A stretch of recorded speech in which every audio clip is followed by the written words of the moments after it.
Board meeting of Wednesday, January 28th, 2026. Would you be kind enough to join me in the Pledge of Allegiance, please? I pledge allegiance to the flag of the United States of America and to the republic for which it stands, one nation, under God, indivisible, with liberty and justice for all. Thank you all very much. For the folks at home watching tonight, thank you all. A special thank you tonight for all the folks who worked during this storm. We have our Highway Superintendent Teresa Burke with us, and for the staff clearing. A very special thank you to County Executive Serino for issuing a travel ban. Now, bans are not generally popular, but they can sometimes be very effective. And in the period of the storm, which turned out to be a real storm and not a bad prediction, there were very few car accidents. Why does that matter? Obviously, the safety of all those individuals in the car accidents is of the utmost importance. Secondary to that is that power outages, one of the leading causes of power outages is an accident, car accident to the pole. And if you recall, on January 1st, about 1,500 customers in town woke up on New Year's Day with something that was not so new to them, which is a power outage in the middle of the winter time. So for all of you who heeded the warnings, thank you very much. It makes our lives easier, the first responders, the crews working the roads, obviously don't want to compete with folks and have folks get stranded. And some of us get calls throughout the day and night on power outages, and try to assist with triaging that. So again, thanks everyone, and hopefully we won't be talking about another big storm at our next meeting, but if so, there's a very good, I'll put on the website, there's a very good rundown from the county emergency management of steps you might consider taking to prepare. One of the things I'm pushing a lot this winter is with this big storm, because we haven't had one in a while, is take a look at some roofs that you have to just make sure that they could handle another 10 or 15 inches. I know we're not engineers, like our engineer is here tonight, but if you think you've got a structure that maybe warrants attention before the next storm comes, your cloud person or your hardware store may have a roof rake to consider. Okay, that's enough out of me. Let's get to, for the folks at home, here's what we have. We'll be discussing tonight at our meeting. Water district formation. So last year we approved a task order having our engineer prepare a preliminary engineering report detailing the potential for creating water districts, new additional water districts throughout the community that are currently being served and need to be served, aka the traditional neighborhood district in particular. We have our engineer here with us to talk to us about potential next step, and in part because of number 2, which is, you heard me say at the last meeting, an update to the sewer district. We were successful in obtaining a grant for over $2.5 million to be put towards the extension of the sewer through sewer district number 1 that we formed about a year and change ago. 51 parcels, mostly commercial, right here up and down Route 9. And so we are now in a position, we believe, to consider moving forward. We have talked with the village about what their plans are and whether or not they might phase in their expansion, and whether or not there's enough demand between us and their projects to do so. So we have our engineer, Brandy Nelson, here to talk about that. And I think, Brandy, you have a few slides less than the reports that I've put in the packet, but just know the packet has everything. Finalize employee health care programs. We spoke for a little bit at our last meeting about some of the options that may or may not exist. with healthcare plans. Folks, I'm sure you've been reading about it in the news, and the town of Red Hook is no exception. Our existing plan increases 15.8%, the plan. So we did take a look at where we keep trying to narrow down alternatives. It doesn't look like, at least from my opinion, we'll have enough time to consider an alternative except for to extend the current plan that we have, but we may have identified at least one that we can take a look at during the course of this year and see if that might work for the employees and also work for our pocketbook, aka your pocketbook, as the town taxpayers. Then we have our discussion. The Association of Towns, I think I mentioned to you, we have continuing ed as your elected officials. And the Association of Towns, which is all 952, I think it is, towns in the state of New York. We convene each year and we set a platform. And we review the priorities of the platform to make sure that we concur with them, and when we have comments on any one or two, we share that as well with the Association of Towns. Reorg, we spoke last meeting about reaching out in our liaison capacity, identifying additional vacancies that we may not be aware of. The goal would be, if we could, at some point next week, send out an email blast to the community to list off where the vacancies are, to try to get solicitations, and then we'll refer them to the chairs of those particular committees and boards so they can discuss with them what's involved and their level of interest. So it's the second meeting of the month. We always report out on the board and committee reports. We have a couple of duplicates because we canceled our December 30th meeting, and I think we have one item of correspondence as well. With that being said, announcements. I don't have any announcements except to say thank you to all the volunteers who did an amazing job. If you're remembering the weather Saturday, it was frigid. We thought nobody would attend the Repair Cafe at the community center, and boy was I wrong. I couldn't find a parking spot.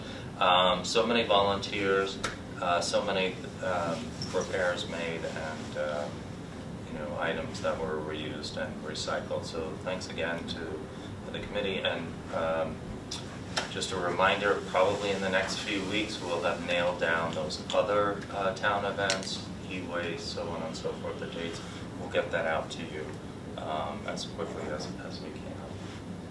Okay, any announcements? Anybody else? No? Okay. Public comments. Would anybody like to make some public comments? Okay.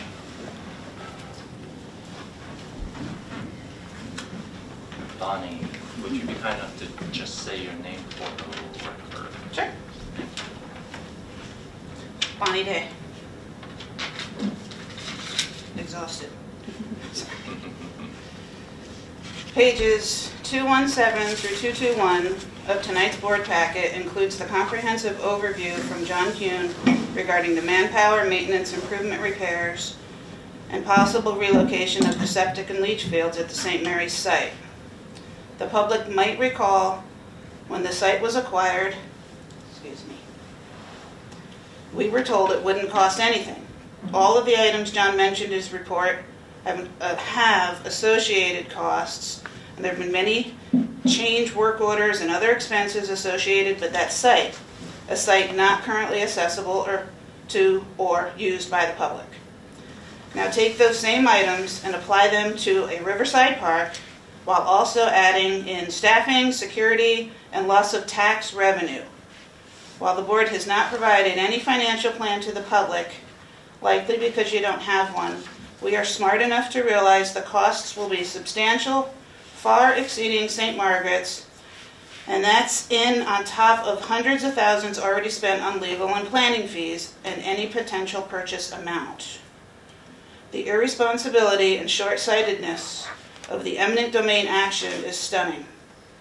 I can only hope that those of you who continue to pursue this without public support reflect on the damage you are doing and have the clarity of thought to re-examine your decision and change course.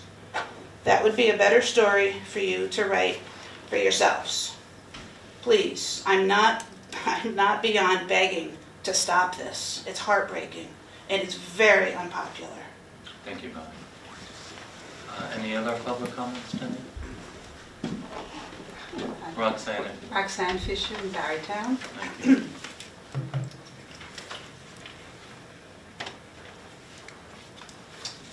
I am here to address the January 22nd article in the Daily Catch titled "Boat Club Sues Town Anew," saying new zoning laws still fall short of required environmental review. This latest lawsuit is a serious matter, and it deserves our full attention, as it continues a long-standing dispute that has already cost our town dearly. Let me be clear, this is not a frivolous lawsuit. The new Article 78 petition has been assigned to Justice Maria Rosa, the very same judge who, in August 2025, struck down the town's previous zoning amendments for failure to comply with seeker. In that ruling, she found that the town had improperly segmented its environmental review and failed to take the required hard look at potential impacts of a riverfront park. The new local laws B and C, passed in December, appear to simply rearrange the same provisions. The town still claimed no significant environmental impacts, despite the town planning board identifying multiple inconsistencies with the LWRP. Supervisor McKeon has repeatedly stated that the only public-private partnership he would consider requires full town acquisition of the boat club property. But that property is not for sale.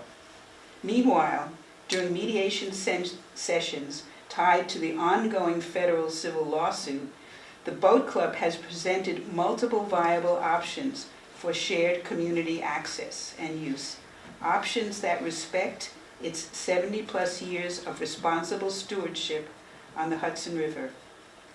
And as I stated at the last meeting, I updated my concerns about potential waste of taxpayer funds to the New York State Comptroller's Office.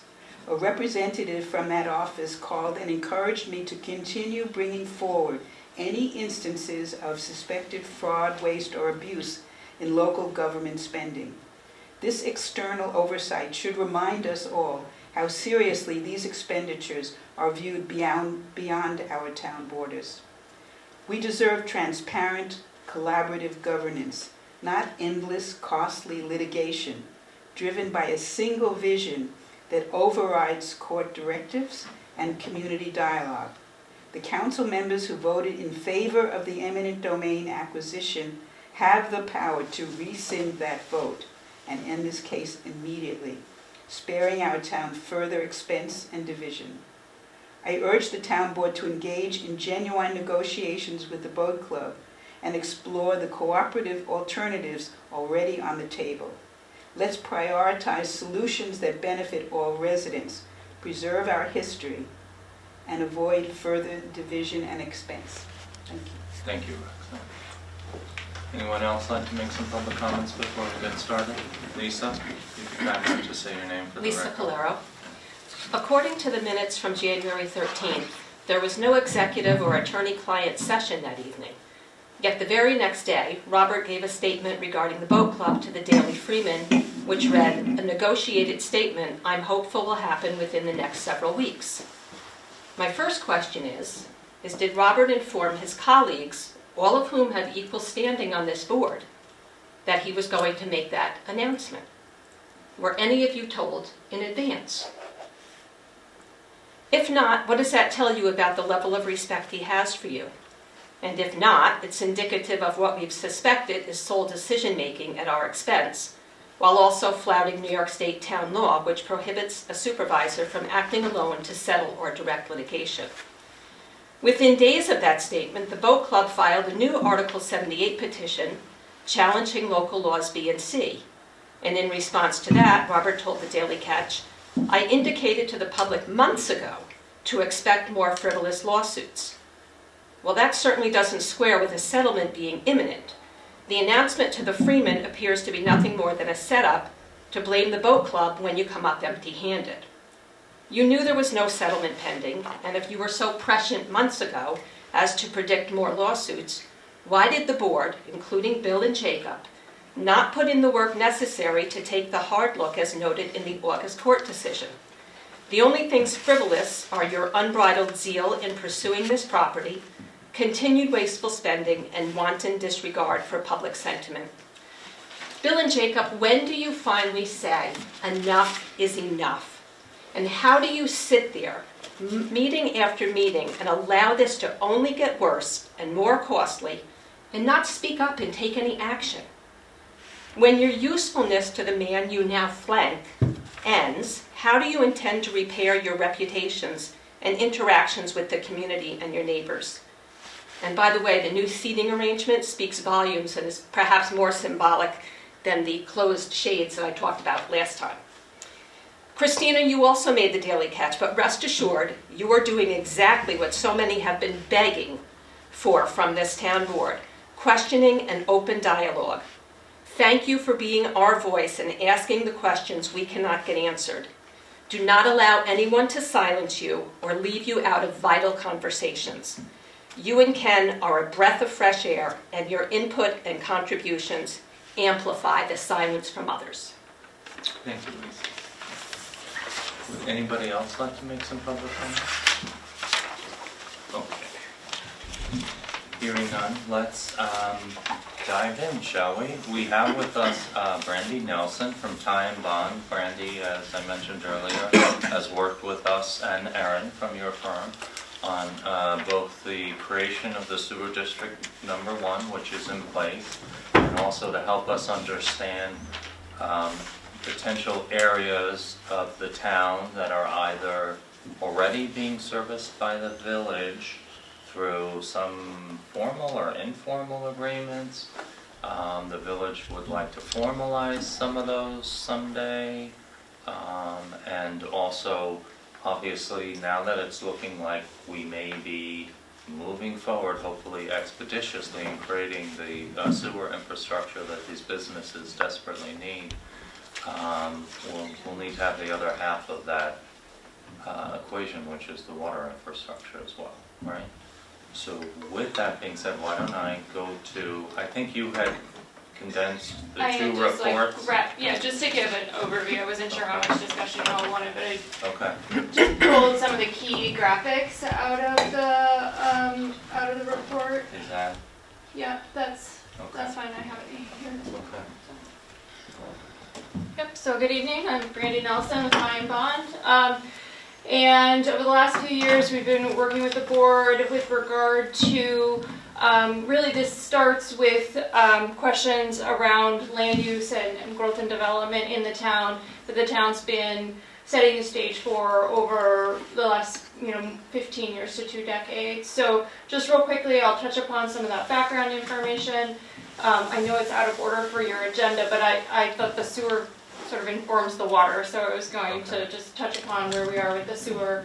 And then I threw in a few slides showing the water service areas, areas in the town that currently have water service from the village, exclusively from the village.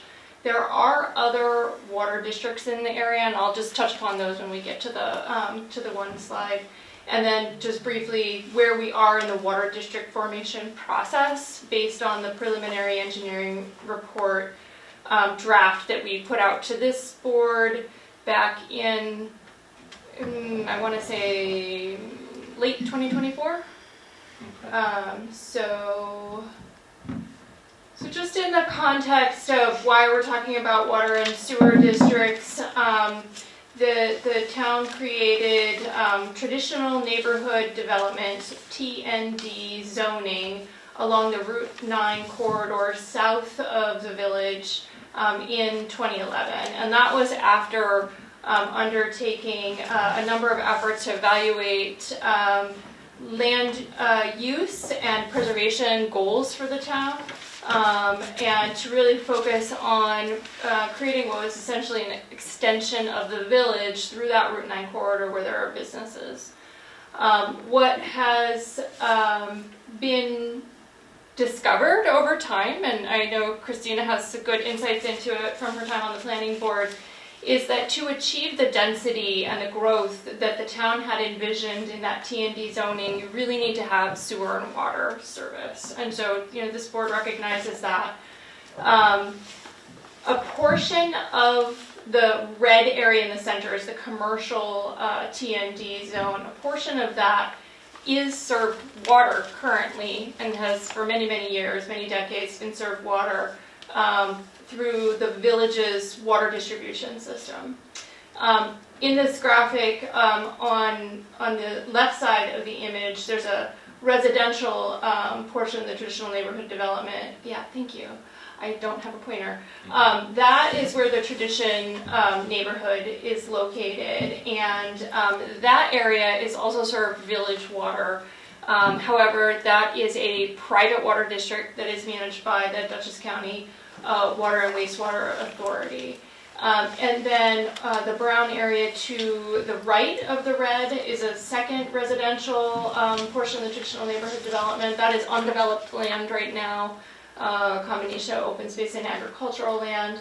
And then the purple area to the south is the office industrial neighborhood, traditional neighborhood area, and that is also mostly undeveloped land.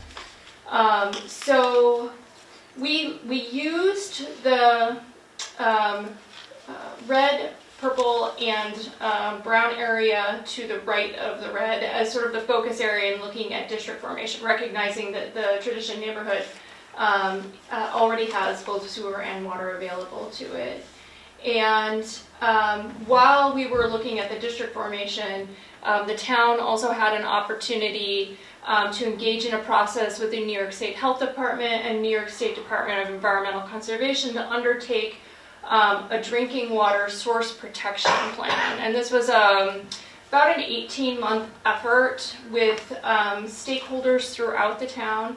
There are 3 primary consumers of water from community sources here in the town. And those are the town in its water district, which draws water from wells near the recreation park. It's the village, who also has a water source and distribution system with some of their wells that are here to the east of Town Hall on village property off Firehouse Lane. And it is Bard College, which has a surface water intake in the Sawkill. They draw and treat surface water, and they distribute that to the student population there. The Bard College, the town, and the village are all interconnected for emergency purposes. So when the state approached the town about doing a source water protection plan, they said, listen, you've got these 3 interconnected systems.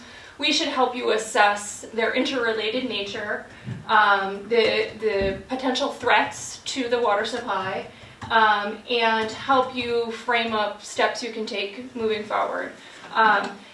I have been going back and forth since the formal draft has been prepared, answering a few questions with DOH and DEC. Last I heard from them was October of 2025. They were working on they have to send it up the chain through the state to get it approved. They were working on that process. I just reached out to them this morning.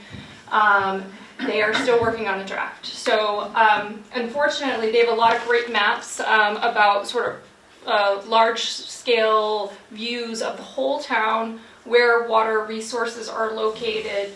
We're not allowed to put those out in public until that document is final. So as soon as that's available, hopefully that should be in the coming weeks, that will be additional information that you guys can have for context in terms of the discussion around water district creation and the importance of water district creation. So that's all the background information.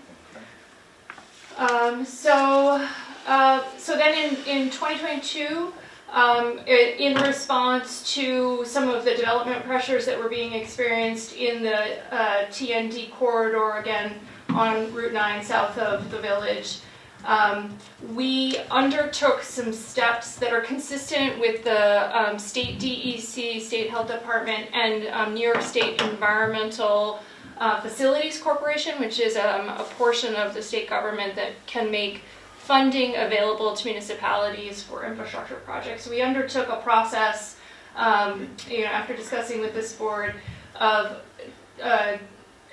completing a preliminary engineering report, which basically determined the need for sewer service and evaluated alternatives, their associated costs, and then made recommendations on a preferred alternative.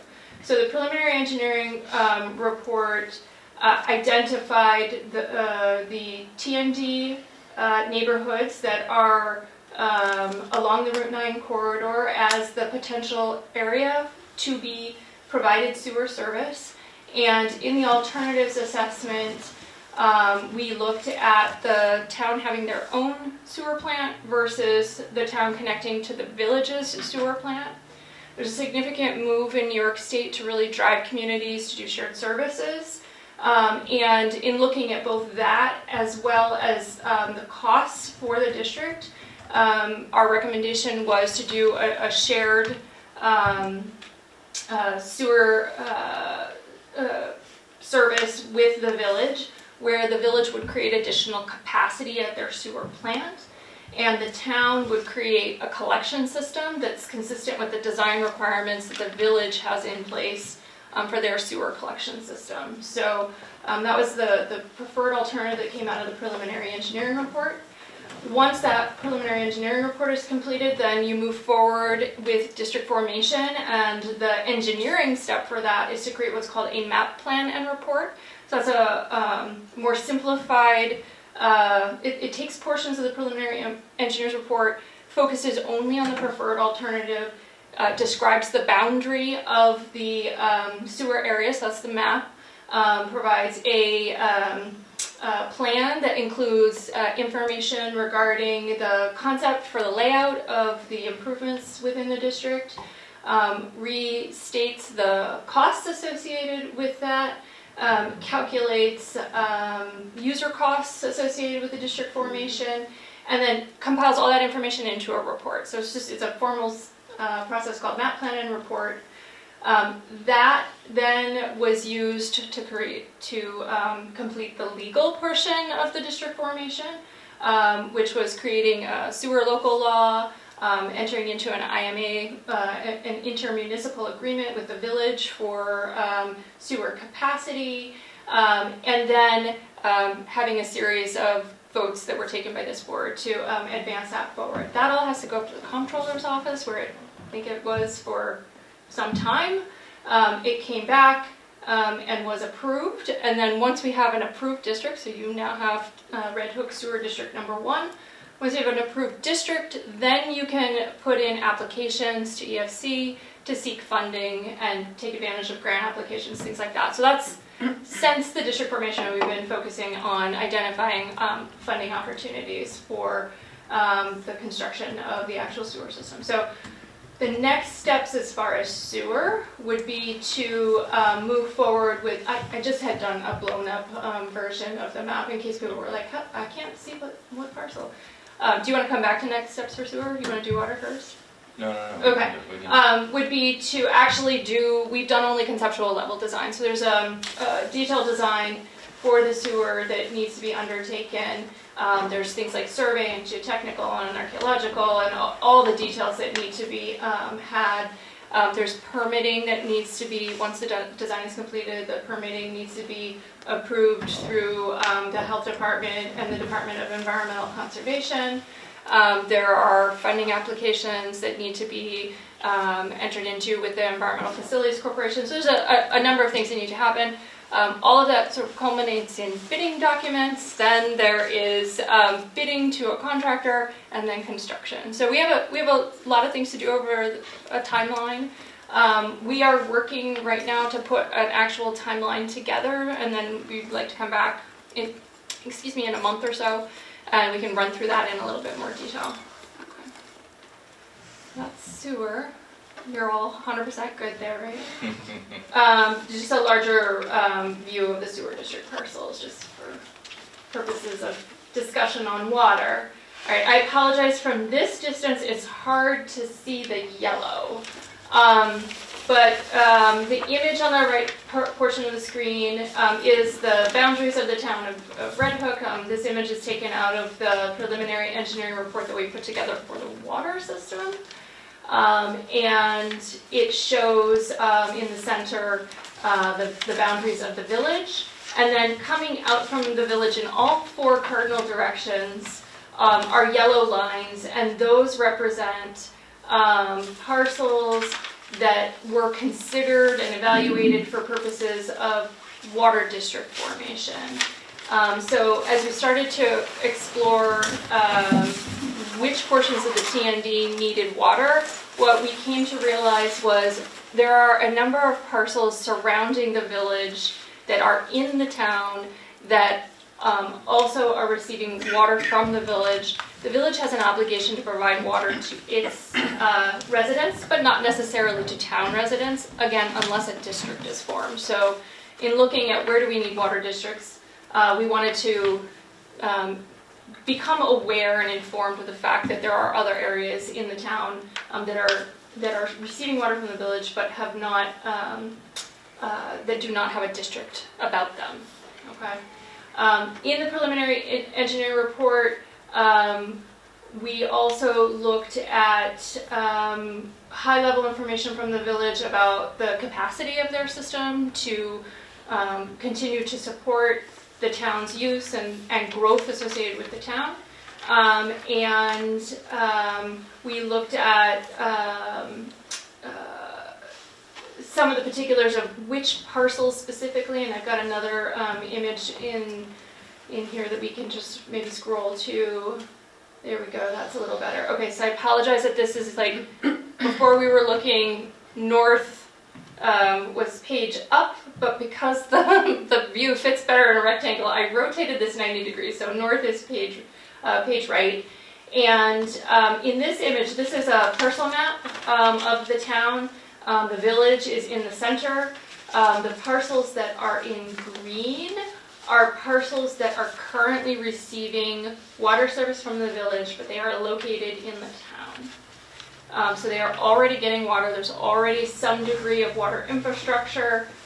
They have individual services. They're individually metered. The village is billing them for water use. The parcels that are in red are parcels that we said, hey, it kind of makes sense to, if we're going to form a district, to think about whether or not these parcels also get included, primarily because of adjacency. So you can see the Willow Park subdivision, which is the bottom of the page there. There are several parcels that are not connected, but they're sandwiched in between parcels that are connected. The transmission main already runs along their frontage, so wouldn't be much an individual service connection to connect. So we thought if we're going to do that, we should consider those parcels as well. It's a little bit of a different story for the green and red polygons that are located on the left side of the screen. Those red polygons are the ones that are not currently served, but are also in the TND CC or the TND office industrial. So again, thinking we already have a sewer district in those areas, we should have sewer and water. That's the rationale for the geometry of that area. Can I point at the screen here? Yeah, of course. Okay, Yeah. so the one thing that's a little bit hard to see on the screen here, there is a purple outline and there's a blue outline. This purple outline area is the Glen Pond Drive. No, what is that? Glen Ridge. Glen Ridge Drive. Glen Ridge Drive area. That neighborhood is served village water currently. That was done about 25 years ago, I think, when the development was put in. They do have service, but that's not in the TND. So if we were going to do a water district that's coincident with the sewer district, it would not include those units. So I just wanted to point that out.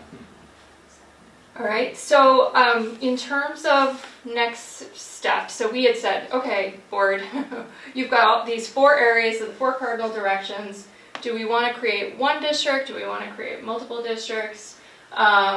Do we want to focus just on a district associated with where the sewer service is going to occur, so that we've got this sort of logical pairing of sewer and water in those areas and sort of readies it for development?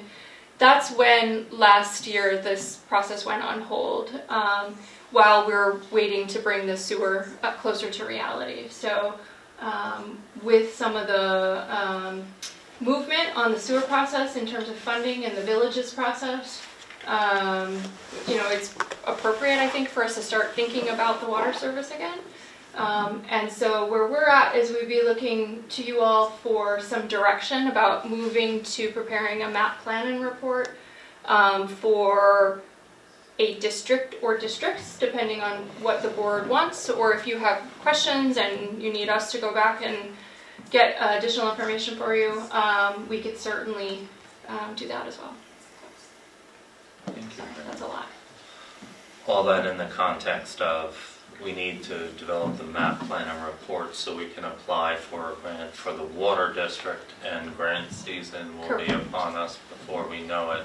How much time will you think you will? I mean, I guess it depends on what kind of guidance we give you. But do you have some sense of how long it will take? I'm trying to remember how long it took to get To create the district? for you to do the map plan. Oh, report, map plan not and to report is not a tremendously lengthy process.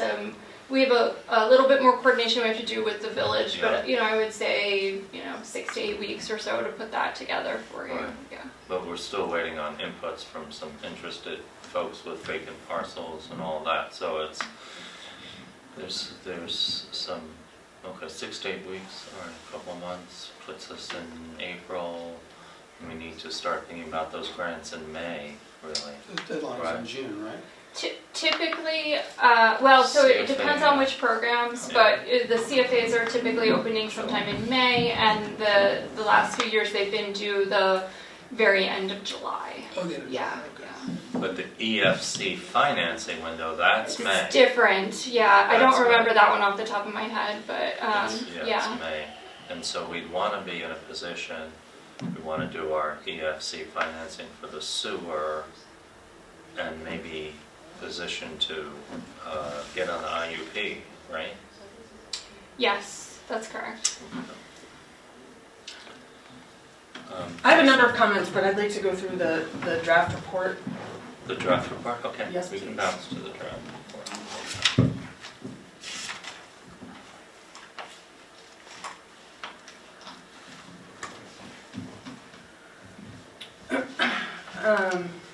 Where would you like to go, Kristen?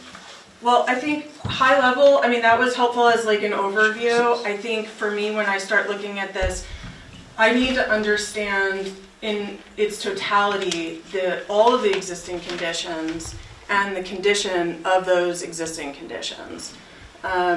So understanding that this is a preliminary report, I'd like to just go through each section. I don't know if anybody else has any comments, but I have my notes sort of organized by section. Okay. So Let's do it. So in section 2, Okay, hang on. Let me just scroll there. Okay. it's noted. So tradition at Red Hook subdivision is served by the village water department and is a separate Dutchess County wastewater authority, and is operated and maintained by that authority. That's correct. So there's, in kind of looking into this in preparation for this meeting, it became apparent to me, actually in a conversation talking to Savona's, trying to understand what their perspective was on these new utilities coming their way. There's many different districts that are all intertwined in the system. So we've got town water, we've got county water districts, and then we have village water districts, and then we have village water that spills out into the town, which is primarily what this is looking at. But as an example, Savona's is just now, because they didn't know that this was even on the table, has invested a significant amount of money in connecting to public water, and the easiest way for them to connect is to go back into the neighborhood behind them, which is not part of this study. So my request would be, when we see the next draft of this, if we can, in its totality, understand county, town, village, all of this intersects together, and it's even related back to the earlier meeting a couple weeks ago when we were looking at the water tank and who that's served by, and what, you know, this has many, many broad implications in the town, even in terms of like what is the potential future development of not only the TNDCC, but other residential areas that are served by other districts is really the big picture of what needs to be looked at when we're investing in these systems. Because if we're even solving problems of affordable housing and density issues, it's all related. So what I would propose is that when we see the next draft of this, we understand all of the public water and sewer systems within the town, no matter who's controlling them. Okay, I mean, the more information the better, no dispute there, but just recognizing that we don't have a lot of information. Any information we've asked for, a lot of information from the village, it's their water or private water system as it relates to south of, the movie theater there. Yeah. Well, the information's available. Well, so I think we have to think about that. So the town does not have readily accessible in any great detail that I can think of a comprehensive list of all the water systems, right? Because there are private water systems as well. So we don't have visibility into that because we don't have any authority there. Right. I can't think of a resource that like this is what I would do. I know there's a database that just like lists names, but it's sometimes even hard to understand like where the address is because the contact address could be an LLC in New York City or something. So yeah. So it would be, that might be tricky. I understand. I mean, I looked into it myself, and I know that you're right. It's like a lot of times you're digging a couple levels There's deep. not like, I can't go to like New York State Department of Health, give me a map of all the water systems for valid reasons, right? There are security concerns and things like that. The county, we can probably talk to county GIS and get the GIS blocks that show like where they've got things in Red Hook. I think it goes back, so it's understanding like the totality of the existing conditions. In order to even answer the question like the proposed sewer district or water districts, are they what best serves the community, need all the information to understand all the existing parts. And so in a very basic conversation recently, one of the properties, Savona's, as I mentioned, is in the water district that is being proposed, but they're actually connected to a totally different system. And so that's something that we should know, and we should, we need to look at broadly what exists. And then the second part of it is understanding the condition of those existing conditions, like everything that is within the map, like what is the condition of those water distribution systems? Are the pipes about to break? Like what does that look like? And how are we... So some of that information may not be available to the town, where the town is not currently the owner of that system. So we can sort of have anecdotal knowledge, but even some of the systems, we would have to do FOIA requests for all that information of other municipal entities like the county and the... Understood, but I think as a starting point, and my comments are kind of organized by section, so that was my section 2. Section 3, there's a number of existing water distribution systems that are mentioned, Willow Park, Kenneth and Evelyn Anderson subdivision.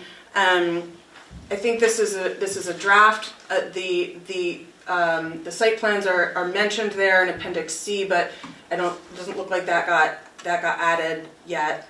But like having a consistent nomenclature of what we're referring to would be really important for this, so that we're not just referring to like, you know, the East District or whatever. Like if we're going to use a name, like let's give them all names on the map so that we can reference the site plan, the original document, knowing what, if it was built in 1958 helps versus 2000. So notating that on the plan was something that I found that I was struggling with.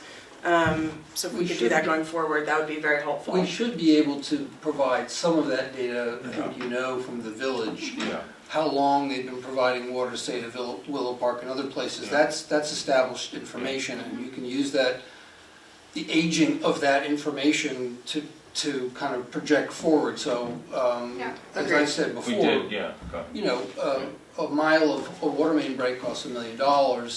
If the water main doesn't belong to us and it belongs to the village, and they're providing water to a town resident, I don't believe they have a legal obligation if that main were to break, to replace it. Right. And I think part of this whole conversation, Christina, is to make sure that town residents who are getting water are in a system that's fully protected, and so that the requirements are being met. And I think, you know, we can, you know how long they've been providing water down to Willow Park, you know how long they've been providing water to some of the other locations, and I think we could put that in a chart.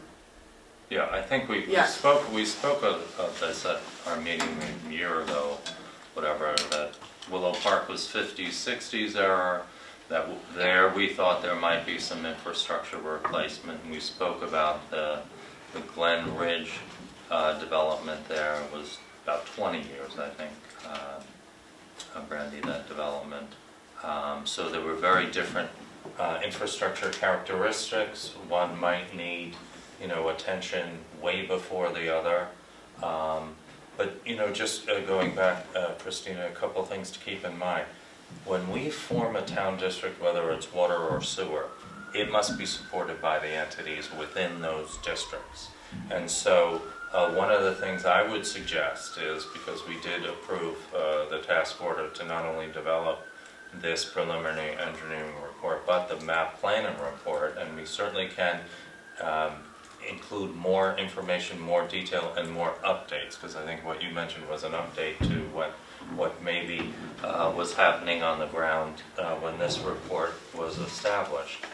But I think it's very important right now that we, because the water is behind the sewer, right, and we need these folks to be supportive of it, or else a water district is not going to be created, and it's going to be a challenge because some of them are already being serviced under agreements, some of them are not, and so we're going to have to work with the village and the private property owners to establish. Now, there's no pressing need for, at least as far as I can see it, for certainly Glen Ridge. There's no pressing need. They're being serviced fine. They're being charged double. Frankly, I think the village should pay for the replacement of any distribution if they're charging water users double. That's the whole point of charging them double, I believe.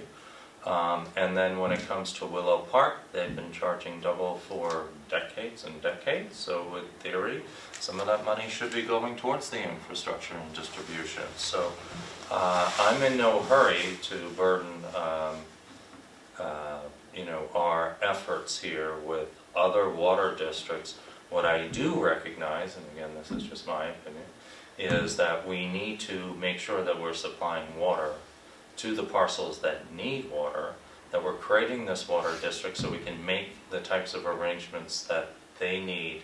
And when it comes to sewer and water, a lot of times they will go to one location to get it, but they'll prepare themselves for another option in the future if it's available. So I want to make sure that we keep moving with the essentially T&D, but it's really the sewer district number 1 to create a water district number 2 in this case, so that we can get started on that and get some grants for that. So I would like us to take some time. Maybe you can give us a detailed list of things you'd like to see added to the preliminary engineering report, but I would like us to get going with the map plan and report for at least and perhaps no more than a water district number 2, and then someday down the road we can look at 3, 4, and 5 and all that. As part of district formation, to Christina's point, Alternative. we have to, well, no, preliminary engineering report looks at alternatives, right? But the map plan and report, we look at the infrastructure, the age of the infrastructure, the likely replacement cost, that comes out in the map plan and report. Right. In an effort to sort of focus our time and energy, we had said, look, you've got these 4 areas, how do we want to approach them? Do you want to approach them as sort of like what is coincident with the sewer district, focus there now, recognize you've got more to do later? There's, Willow Park, we've looked for the plans, they don't exist. We can find like standard details. We don't want to go out and do a bunch of test pits. No, but even knowing just identifying, I think the next draft of this report is just, it's tweaks to it and additional information that is going to make it clearer for us and for the public. I mean, I certainly agree that the people that have been paying 2X for their water don't actually have any formal protections, and I completely agree with the notion of formalizing the water district and the benefits that has. I'm not disputing that at all. But I think that there's a level of logic that we need to look at, understanding that once the water district is created, that it's not a mandatory. The intent is not that you have to join it. Right? If you have a well and you happen to be in the water district, now you have options, right? No, you have to be. You do have to join. You do have to. It's Yeah. mandatory, and if we don't get enough votes, it all goes down the Okay. tube. So it's I misunderstood that from the Yes, report. it's- That's Also, a good it's clarification. important for the public to understand that in New York State, only cities and villages are required to provide potable water to their residents, not in towns. And if you look at growth, the town of Red Hook is a good example. You have a village, and then there was planned growth around that village to essentially expand the village. But what didn't go with that was that requirement to provide water. And so, I think logically and organically, this happens probably all over, where you have a town and you have a village core, and things develop around that. There's natural growth. Sprawl. You could call it sprawl, but some of it's just organic. Right. And the people that are not in the village don't have that protection, and they're paying a lot more for their water, and no guarantee that if the pipes burst, that the village will be required by law to have to fix it. I mean, let's put this way, there's some moral prerogative on that, but I would say that I've been discussing this with my engineering colleagues, even in other firms, because there's no legal requirement that we are aware of. What there is, though, is the health department can say, you must continue to provide the service, right? You have historically provided the service, you must continue to they would go to court. make the necessary repairs. There's also, if you have a storage tank, you don't want to lose all your storage, so, you would, out of necessity, patch the hole. I guess my point about the development of this water district and any additional ones is the idea that they're really just an expansion of something that's a pre-existing condition that the state has put on villages. And, Tivoli's different because there's a different name and a different zip code. But everybody I've ever spoken to who talks about Red Hook does not know the distinction between the town and the village. It's all one Red Hook. And that seems logical in many ways when you drive to the Four Corners and you go in other directions. Yeah, there's a sign that says, you're in the town or you're what, but it's not obvious. And so as developments especially residential developments were developed, there had to be ways to provide them water. And at some point, there are rules in the county, am I right, Brandy, that density of housing, you can't put wells in?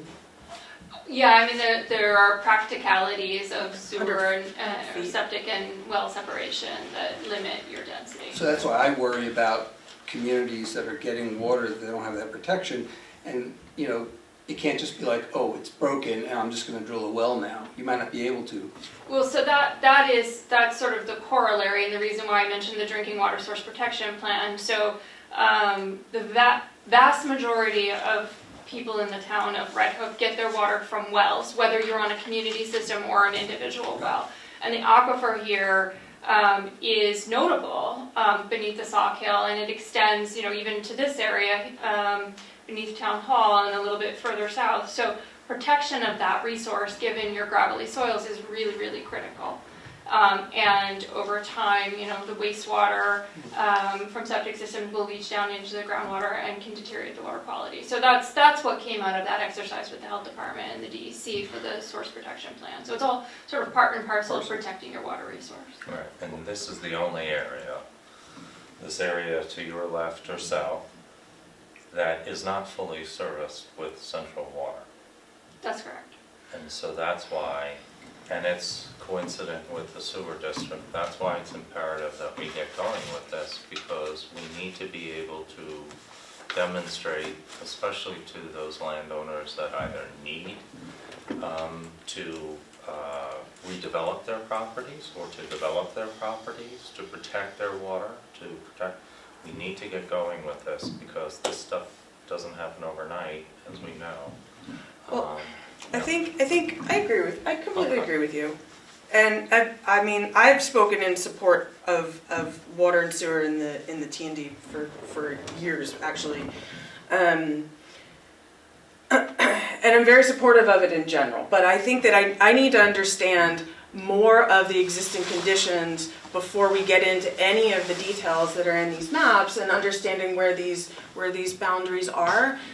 Because, I mean, a starting point would be like, what is the capacity at the village? If this is dependent on the village's existing system, then what does that look like? And in the report, I know that that's pending, but that's like a key piece of information, because like we might want to reverse engineer into whatever that capacity is and say like, all right, do we want to prioritize the TNDCC because that's been really inhibited in its growth, and then what capacity do we have, and that then will inform some of these other fringe districts and what that looks like. But that to me is like a very important starting point.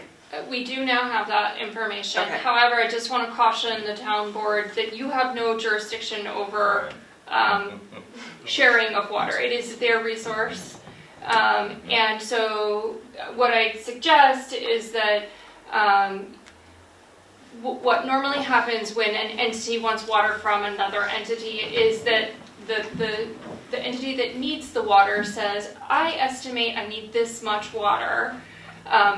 Hey, village, can you give us this much water? So it's a negotiation. It's not just like we get to take whatever we want and we can have unfettered growth, because the village has water. I would not think that they would just say, yes, take all the water. But maybe at 2x, I don't know. But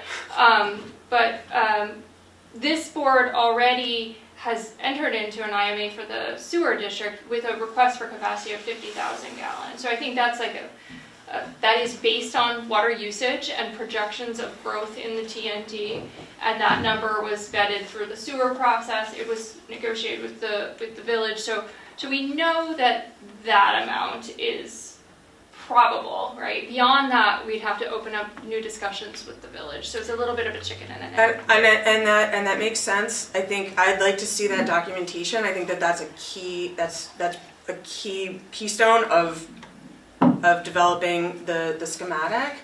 And I think also, like I mentioned, the contextual information around this area is part of that story, because if we find ourselves in a negotiation with the village and there's a capacity issue, or there's a reason that we're disagreeing about what that connection is, there are other possibilities. Like Savona's has connected to another, to a county system. So that already exists, and that's within the context of what we're looking at, that's part of the story. We're familiar with that system, and we've been in discussions with, at least I've been in discussions with Savona. It's not an ideal for them. So they're looking for alternatives. But it's part of the story, so I would like to see like all of that being documented graphically so that we can have those discussions clearly.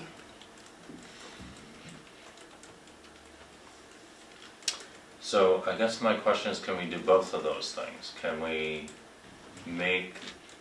add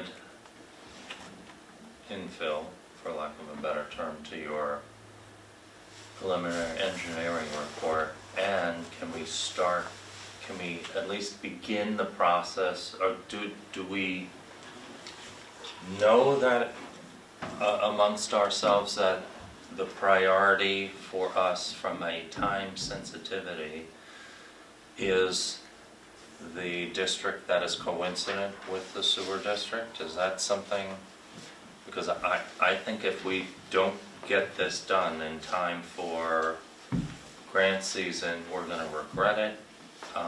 It's going to be very important, and we need to have those conversations with the village, and your map plan and report can reflect the options that you spoke about, Christina, which is like, can we get the water from somewhere else? It's just, I mean, this is not a lot of information. This is just like Right. tweaking what you have, right? Right. I think you could prepare it for It's like a next little month. more complicated than you're It alluding to, is, but yeah. I can see if the county can give us Yeah. information. That's my biggest sticking point. I understand asking for a comprehensive totality of all of it is a big ask. Yeah. But I think that there's probably somewhere in the middle with information that's reasonable Yeah. for you to FOIL or for you to get off of parcel access or any other resource and have a significant jump in the level of context from this report. I will call the county. Okay. Okay. So, with that being said, I'll go back to my question. Can we do both? Can we entertain embellishing, improving, and whatever? And can we also get started on the map plan and report? Can we reach a consensus, perhaps, that we want to get started on the map plan and report for the water district that is coincident with the sewer district, so we can go to the property owners in the sewer district and tell them two things. One is, we received the grant. As we promised you we wouldn't move forward until we got a grant, we've gotten a grant. That grant, by the way, requires that we work with the village, because it's an IMG grant. It's a grant that I think we had some influence over the grant design, perhaps municipalities like ours. And we need to form a water district, and here's why. It's going to have very different implications for perhaps your property versus your neighbor's property, but if you look at the big picture for the 51 parcels, it's important that we establish it so that we can figure out how to provide water. And by the way, the sooner we do that, the sooner we have this option to work with the village to formalize some of those agreements. We can also do a lot of on-the-ground proofing, which I think really needs to be done. To your questions, Christina, I will tell you the very first capital project I did was the sidewalk project. Maybe you all remember the Stop the Sidewalk signs. We did that project, and on the ground, boy, we had the plans from the village. Here's where the water lines are. Damned if we didn't open up some of the ground to put the sidewalk, and the water line was 12 feet up.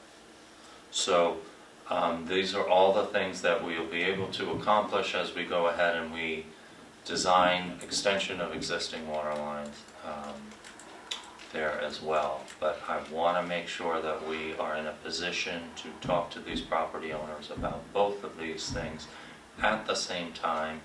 Get started on, we can always make a turn, right? And we can always pivot in a different direction. But I'm afraid we're going to be late for what we need. Was it something you can prepare for our next meeting? Which thing? The map plan and report? No, not the map No. plan. The embellishment. The embellishments to the report, like finalizing the report. The next meeting's in 2 weeks? Probably not in 2 weeks, just if we have to boil something. But I think in terms of, like, if you want to have a more comprehensive view of, like, all the water districts, I think I can get from the county where their county districts are. We've got where the town's water district number 1 is. The village has already given us what parcels they're serving in their water system. The only other thing we don't have any of Bard College's water system mapped. I don't know that they have that available. But there is information that you have that I don't think was able to be put yet in this draft. Oh, I know in terms of like the village's capacity and stuff like that, yeah. Well, no, in terms of like the appendices, I don't think we're quite finished in this version, but they're referenced. So it Yep. seems like you were in the middle of Yep. working through that. But That's all sitting in a file. It just needs to be compiled. Yeah. That piece is super easy. Yeah, Okay. we can definitely do Alright. that. And I think for the purposes of the conversation we're having, we're looking primarily at the T&D, like the sewer district, one-to-one. I think it'd be good to have the extra information, but like starting with that section. I mean, I agree with you that I agree with you that I would prioritize that in terms of utilities, but I think that the context of the overall area, it may not even be the context of the T&D. It's like the context of those other neighborhoods is really important. That to me, it's all of it. I don't think we can. I think we should move forward as quickly as we can. I don't think we should miss the grants. I think we can do this, but there's more information that we need, in my opinion, before we can really even And have an intelligent discussion about it. Some of that, I think, I don't know if the board has the draft drinking water source protection plan. I think there was a version that was circulated, but perhaps Christina should have a copy of that she can read through so that she's up to speed. Because that does have some, I mean, the whole point of that plan is to assess the town regionally and emphasize the shared uses. And I think a lot of what you're looking for is in that report. Okay. And would give you good background information on that process. And that was sort of like free services that the town got, so we don't want to necessarily like duplicate that. So I think if you could read that would help you have more contextual information. And that, I was on that group. You were on that and committee, one thing I would also add is that report also shows where the risks are Correct. to our drinking water That's throughout correct. the town. Yeah. So you can look at that map and they have little, pointers that say, this is a risk because this is where, there was oil containers. There's all kinds of different things, but it helps to see that map if you were to think about, if I wanted to start my own water department and drill my own wells, is that even possible given what's in that area?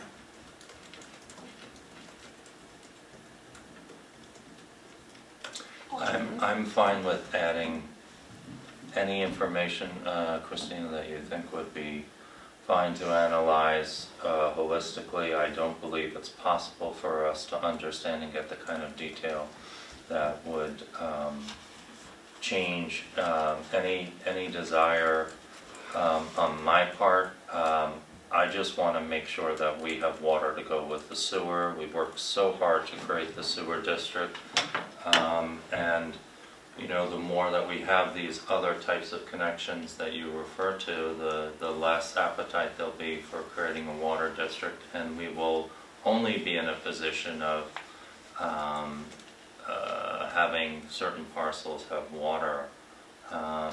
There's only one area that needs to be addressed now, and I don't want to regret having asked you to look at these other village water districts because they wanted to formalize them now and have that slow us down. We can do both simultaneously. That's not Okay. problematic for us.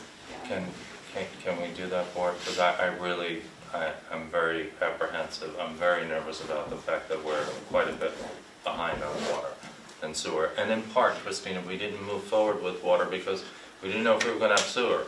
And so it didn't make sense to try to, move forward with water. But here we are. And, No, let's get the information. Let's decide on the districts. Let's move forward. Let's get the grants. I mean, yeah. All right, so I'm gonna make a motion that we do both of those things, Christina. I hope you're okay with that. That we both ask the engineer to compile more data to include in the preliminary engineering report, which is the the background information for the map plan and report, but I'm also going to, because we did approve the task order a year ago, something like that. Which one? Well over on the water district a long time ago. A Almost long 2 years time ago. to prepare Yeah. to prepare the map plan and report, but I'm going to also put forward a motion that we ask you to prepare or start to do the work related to a water district number 2 that is coincident with the exception, I think there's like one parcel there at the bottom there, right? There was something about not being in the zoning district, Correct. right? A little, Yeah, there's one parcel that has split zoning, and we would, we had, when we looked at the PER, we mapped it based on parcels rather than zoning, so we Okay. would make that adjustment, would affect one it was a parcel. tiny little thing. It's like a finger of land that comes down to Metzger Road. Okay, and then to start the work, and then we come back in 2 weeks and we go, well, this was a mistake. We So shouldn't you're have saying, done are it." you saying that you want her to move forward with alternative 3 and the additional information?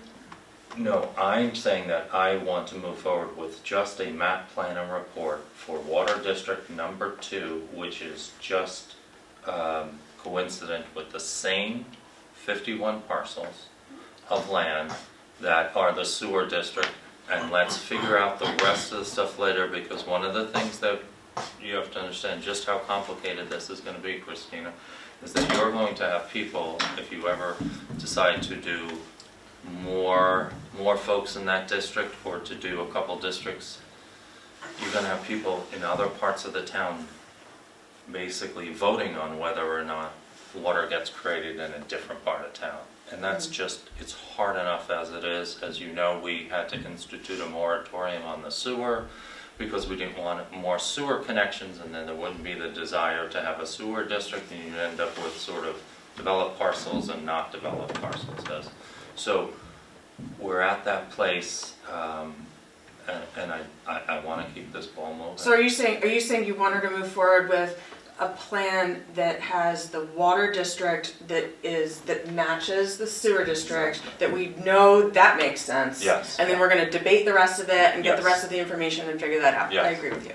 Okay, okay, great. And to also provide Just supplemental the information for the, supplemental, and we'll finalize get the the preliminary. drinking water source plan, at least draft to Christina, just recognizing we can't, Yep.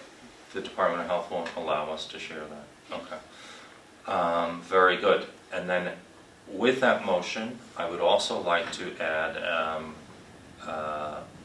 to appropriate the funding for that task order from ARPA. So if you recall, we had $500 and something thousand in ARPA that we have assigned for the sewer district formation. We formed the sewer district, now we're looking at design and all that stuff. I'd like us to take a look at assigning $40,000 of that based upon the task order and some legal that'll be associated with creating the water district, because we need to do that as well. So 40 out of it's now $545,000 that's left in ARPA, so That we have to spend this year? Yep. that we have to By the end spend of this year. Okay. So it makes sense to spend the ARPA money down, create the water district, design it. So that's my motion, all 3 of those things to provide the supplemental information, to get started with the map plan and report, and to... And 40,000, you're saying you want to earmark 40,000 in engineering fees engineering for a and time legal, bond to move forward? engineering and legal, Okay. so that the water district can be created just like the sewer district was created. And it may be a little more than 40, but I think we messaged to the sewer district, we thought we'd have about $500,000. Do we have an estimate on soft costs for legal and engineering? We have the It's task force. a stepwise process, Yeah. so we provided a task order back in early 2024 for the map plan and report and preliminary engineering for water district formation, Okay. assuming one It district. was approximately it- 30 grand. 30 grand in engineering, And then and then did we have an estimate for legal? Don't have an exact estimate for legal. We do have our attorney here. Chris, do you remember how much it was for the initial part of water district formation? Again, this can be adjusted as the year goes on, but I just want to appropriate enough money that we can get started with this. So that's Right, there. and those are hourly, those are just hourly, they're not, task-based. Right. Yeah, but Chris, could you give an estimate what you think that the ballpark is? Kristen, I would have to go Christina. back and look at what the last one was. Because these tend to be different depending on what the process is. It's not, that's a reasonable budget for, the preliminary proceedings. Again, depending on, what's involved and what we end up having to do. Okay. Really the process, most of this work is the engineers, as you can see. Right. Because the PER, provides the foundation for the NPR, and so we get involved looking at the NPR for compliance with the requirements that we need for statutory approvals, and in particular, we would probably be looking at making sure that the things that, for example, the comptroller would be looking at in evaluating whether they're going to approve it, we'd be looking to try to make sure we have that information, in the report that gets created. So we look at that sort of thing, and then, obviously we create the resolutions and so forth, and the notices and so forth that are required for the process part of the document. And I would say that the comptroller's application is probably a big part of that. If we go through a comptroller's application, which I guess we would have to assume here, then that's more than where a comptroller application is not required. Yeah. And That's a heavy lift. Chris, I would never encourage you to bill more, but I just want to remind you this is very different than the sewer district where there were no existing agreements. We are going to have to navigate through the waters, pun intended, because there are existing agreements, and we need to make sure if we're going to get the support of those property owners that those agreements are not better than what would occur in the water district. And so there's going to be a lot of reviewing of those agreements and figuring out how to handle them. Mm-hmm. Right? Yeah, understood. Okay. All right. I'm in agreement with it. I think that I'd like to have an estimate. I understand it's hourly. Right. I'd like to have an estimate from both legal and engineering on the totality of what's expected. By the way, well, you can't estimate the totality because you don't know how far the process is going to go. But we could get a rough estimate. We already have a task order. We've already approved the task order. Yeah. I think we can make assumptions and get an estimate. I think that's a Okay. reasonable ask. So let's, Chris, if you want to take a look between now and then. But for tonight, the request is to appropriate $40,000 of the ARPA money towards formation of the water district. And then we can adjust as needed as transpires, because if it doesn't make it through the permissive period, then it's a very different number. And I think that's where it's going to be a lot of work between now and then. So Chris, if you could develop maybe just a rough, we won't hold you to it, maybe we will hold you to it. Well, but again, are you talking about implementation, or are you talking about district creation proceedings? Just district creation District proceedings creation, right now. Yeah, okay. Okay. All right, so I've made that motion. Could I get a second? Is anybody, I will second it as the water guy as the water guy and sewer guy. and sewer guy? Okay. Further discussion? I think we've had quite a bit, but anybody else? No? Let's do it. All in favor? Christina? Aye. Aye. Aye. Jacob? Aye. Myself? Aye. Randy, thank you very much. Thank you, Before you leave, the other thing we need to attend to, I know that you and Teresa are here, is trying to coalesce around, because we have this brine equipment and the shed and all of that stuff. I understand that you all are, if Mother Nature allows you some time to meet to try and come up with some options for us to consider as far as locating where that equipment will go in the shed, and we'll maybe cover some of the options for the salt shed. Again, I'm thinking grant season, what's possible, and maybe, have some discussions this spring about what the options are for salt sheds. Can I sit down with Teresa and we'll go through some options? We had done that with the master planning exercise. Adding the brine building is like an additional thing. We plotted it on the two primary options for the master plan, but I have not had a chance to sit down with Teresa on that yet. It would be great, Christina, you have a lot of experience with site plans, both in your role on the planning board. You did too, Bill, when you were on the planning board. Not as long as. But also, your projects that you do, it'd be great if you're interested in participating, because we want to rethink, re-envision the campus here. We've got a lot of changes that, may be coming down the pike. If you want to join in with that, that would be really great. Okay.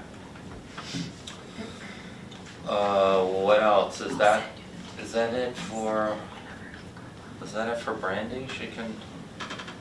Do we have anything more for you, Brandy, or? I didn't see anything on the agenda, but I'm happy to stick around if that's helpful. No, I think no. Please make your way. You have a long drive. Thank you very much for all your help, and look forward to getting more updates on that. Great, thank you guys. Have a Thank nice you. evening. Okay. Where are we, kids? Let me get to employee health care. Okay, so we did get some more input on the various options. I promised to share those options with the union, as well as the comparison that our broker made. I did call around to try and get some sense of who accepts United Healthcare. Our broker said everyone, but I didn't see Albany Med as covering. It seems like the coverage is somewhat comparable. We have to find out on a person-by-person basis, though, whether or not their providers are accepting United Healthcare. All to say that, we need to do this a little earlier in the year in order to be in a better position, and we probably would benefit, I think, if United Healthcare is coming in here aggressively pricing, we'd probably be in a better position to find out how they're doing, who's accepting them, who's switching over to them. I also heard yesterday, I think it's the Trump administration's limiting their Medicare Advantage plans. They're very well known for those plans, and if they're limiting the pricing that they can charge on those plans, then that's likely to mean perhaps that they'll shift, additional pricing to other plans that they offer. All that to say, I think our broker advised us, just keep in the back of your head, even though they're coming in with really good pricing, that doesn't necessarily mean that the next year will be good pricing. But that said, MVP, who we've had very great success with, 15.8%. I mean, it's untenable in a cap world, and will one of the legislative priorities we'll discuss briefly tonight from AOT deals with healthcare costs associated with that. But I just wanted to make a suggestion that we continue with the plan unless anyone has a desire. Well, that's the feedback that we got, right? It was not for United Healthcare, it was for, Was not what for MVP was right. preferred. True, but I mean, we do have to be mindful, these are the taxpayer dollars, so when you get an increase that's 1/3 of the increase of the other, you have to at least explore and see what the implications are. We didn't get enough information to, feel comfortable switching, but I think we should keep it on our radar for the first half of 2026 and try to get more information and see if, in fact, it's the comparable coverage at a better price. Whether or not our employees are able to continue with their providers if a switch were made. We used to be with CDPHP. There were some concerns about, going down to the city for special operations, and they expanded the coverage down there, hospital for special surgery. I'm not sure where they are now, but these are all the things that we want to drill down a little bit more before we go ahead and switch. So that's my recommendation. I don't know what others have to say. Any thoughts? Also, I mean, Albany Med is a major provider up here, and if you have a serious medical issue, you're probably going to end up at Albany Med or Westchester Med. I mean, that's in reality, in terms of able to get there for a really serious thing. That's what the bigger specialists are for those things, and the fact that they're not servicing Albany Med concerns me. Well, I know St. Peter's is there. You know, we have these weird cities that have two hospitals basically side by side. Kingston used to have it. Poughkeepsie has it. But yeah, more specifics that we'd want to know. The hospitals are changing. You know what's happening now. They're becoming. We're all buying each other. Yeah, my wife works for Columbia Memorial Medical Center, and they're changing that hospital to become, you know, more of an emergency care and doing outpatient stuff in separate locations because it's all around the billables. So unfortunately, it's all changing. One day we might do universal health care, and then we won't have to figure this all out. Wouldn't that be great? Okay, so a motion to continue with the existing MVP Silver 8. Is there a second? Second. Thank you, Jacob. Any further discussion? If not, all in favor? Christina? Aye. William? Aye. Myself, aye. Thank you very much. Let's go to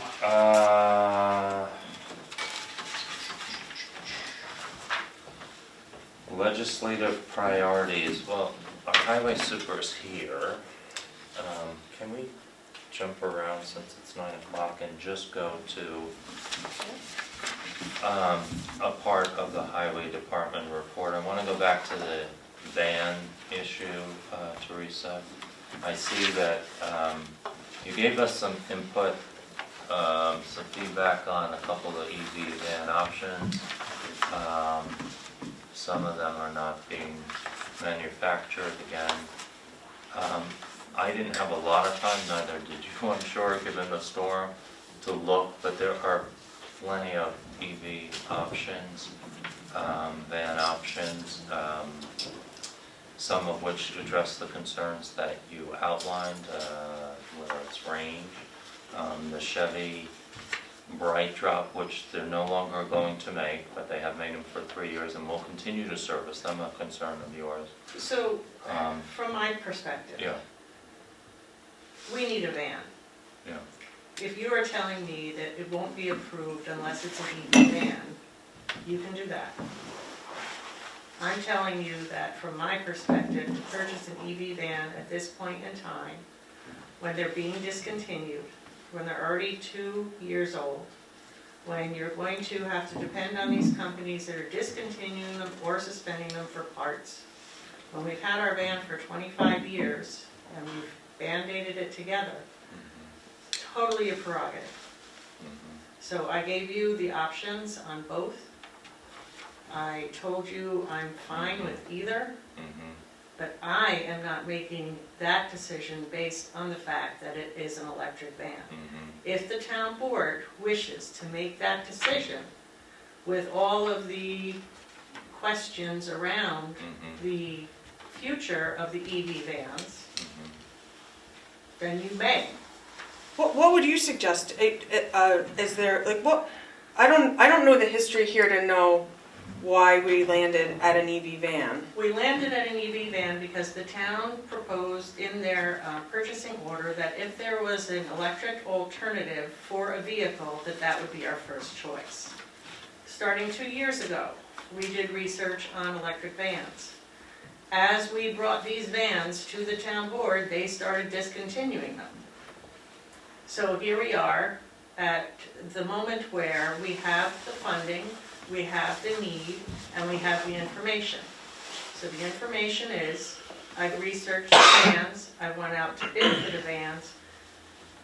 there's a limited amount of new vans being produced, and they're being discontinued. Range is part of it, which I put, And I have a question about that, actually. I mean, I understand range anxiety with electric vehicles. How often is the van that you have now going to Albany?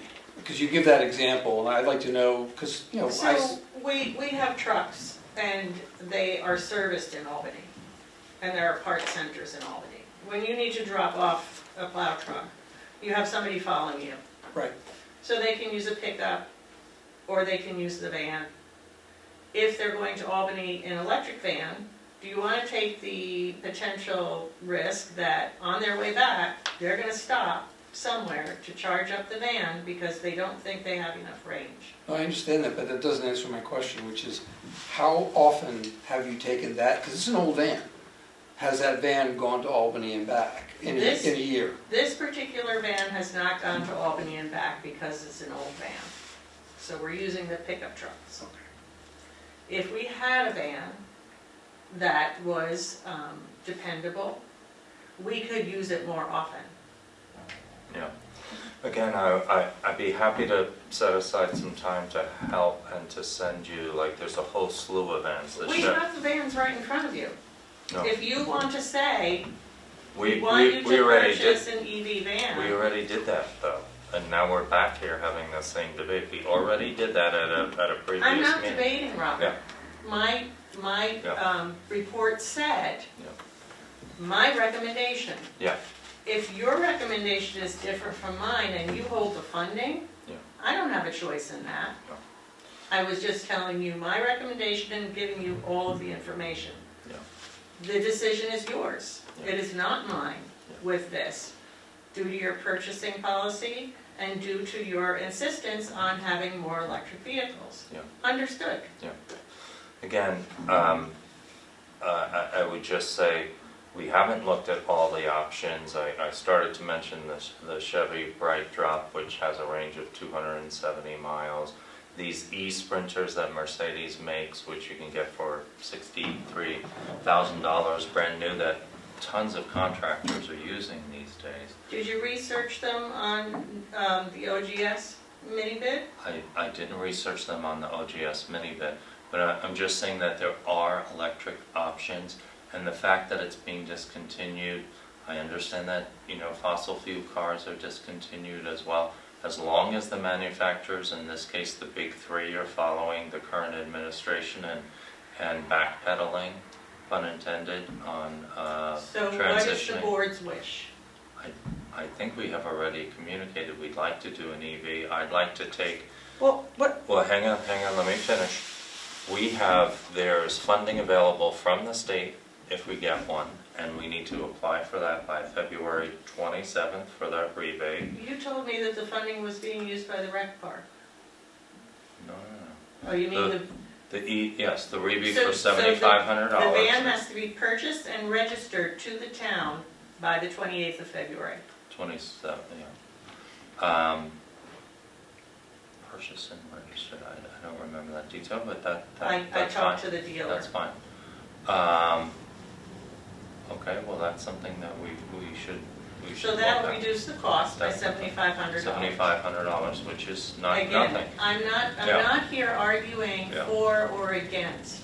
Yeah, I did my research, you've done your research. yeah, I'd like You to, have the funding, I have the need. yeah, For us, we need a van. yeah, If the town board decides that they would rather fund an EV van, I cannot override that because I'm only making a recommendation.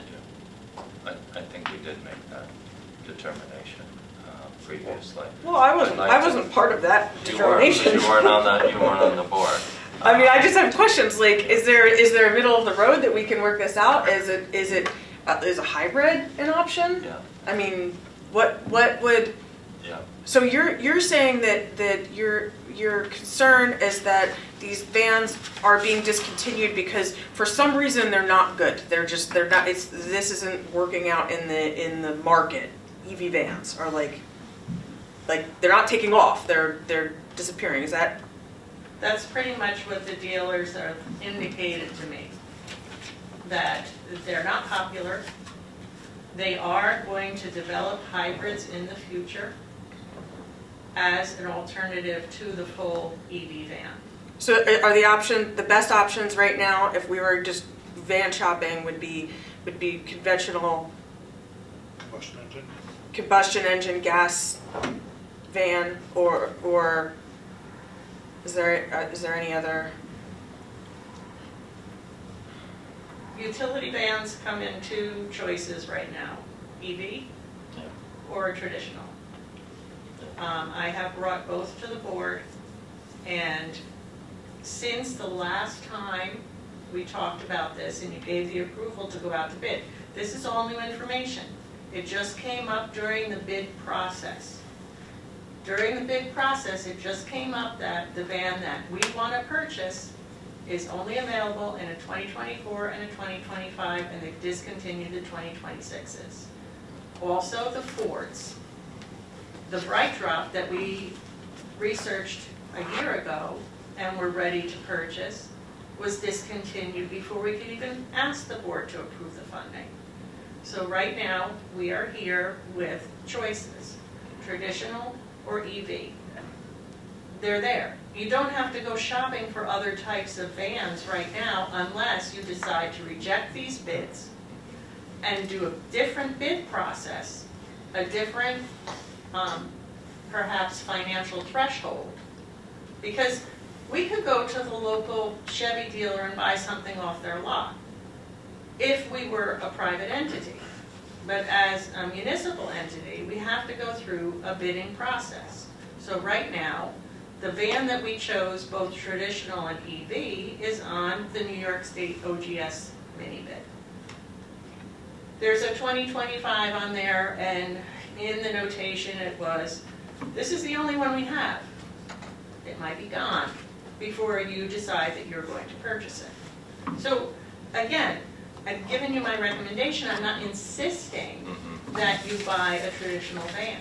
I'm giving you this information. If you want to do the research, because we used to have a purchasing department, I would bring my need to the purchaser. And the purchaser would say, Teresa, I'm going to call all of the state entities, and I'm going to call all the dealers, and I'm going to get the best deal. How about this? How about this? How about this? We no longer have that. I do the research. If you want to take over and do the research and come back in a timely fashion with bids and vans that you think are best for me, then fine. Less work for me. But I've been working on this for 2 years now. And every time I go for an EV van, I run into what I consider a roadblock. So we have the vans available that I gave you the information. I could just say, okay, you won. Is the one that you're suggesting is 2026 Ram ProMaster Super High Top? Is that one of these No. pages? No, it's not. You'd have to go back out and get that again. And explain, how does that relate to the February deadline? No, That would just be for- that's It's just for EV. It's just for EV. For the EV. The state has incentives So for the, if and you, go ahead. if you approve the bid today, and I say to these dealers, okay, you've got the lowest bid, we want that van, but we need it on the lot in order to get that $7,500 discount. We may not get it in time because it has to be transferred, registered, and all that other stuff. The 2025 is not used though, right? That's No, those are all new vans. They're all new vans, they just have, Yeah. they're just new old Which is what I'm stuff. saying, is like, if that's your preference, but I want it known that that's your preference. Yeah, absolutely. I mean, we haven't been shy about saying that we've been saying for years that whenever there's an electric option, whether it's the landscaping, we had this transformative first in the state, demonstration about electric landscaping equipment, a few years back. When there's an option and a viable option, and just because it's been discontinued, so has the F-150 that we bought for the building department a few years ago been discontinued. It's worked out amazingly well for them. It's no maintenance. Hybrids are really don't shoot me, but they're not a great option for people. I know people get excited about the hybrid option, but you have all the maintenance costs associated with a fossil fuel vehicle, and if in the list of what's likely to catch fire, least likely is an electric vehicle. Second least likely is a fossil fuel vehicle. Most likely is actually a hybrid vehicle. Anyway, I think we've covered this, and we've got the solar, we've got the charging stations, we have spoken about wanting to convert as much of the fleet as possible when the technology is there. I mean, I would also say, Teresa, I didn't have a lot of time, but I mean, I'm seeing 24s that are used going for $29,000 or $30,000. Maybe you want to consider getting one that's gently used and putting, the extra 30 or 40 grand towards something else. Just a thought. Used is not a consideration. It's not, okay.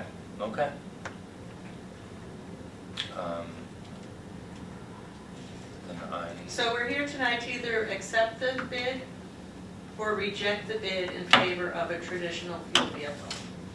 So if you want to accept the lowest bidder, you have the information in front of you. You can do that tonight. If you want to reject it and go in a different direction, then you can do that as well. There are 4 bids. Now, there's a potential that you would have to say, we'll take the lowest bidder, but if it's not available, we'll take the next lowest bidder. It's all New York State OGS contract. It's seamless. You don't need to have anything else added to it. And it's as simple as me reaching out to these people who have responded. There's probably 20 dealers, and these are the 4 responses we got in the amount of time that we requested. So it's pretty straightforward. Okay. Well, since you've done the work, you've got the bids, the worst thing that could happen is they could come back to you and say, we don't have them anymore. That doesn't, and if we got stuck having to go to a conventional, gasoline engine van, we're not stuck with the February 27th or 28th for the rebate. So if it was me, and I mean, this is what I'm going to propose, is you've got the bids for the EVs, let's see if we can get them. And, we're not talking about a lot of time here. And if they come back to you and say, well, sorry, we sold it or whatever, then come back to us and tell us. That's fine, but we would need you to approve the purchase. Because I'll make the motion right now. Yeah. Okay. I'll second that motion, and again,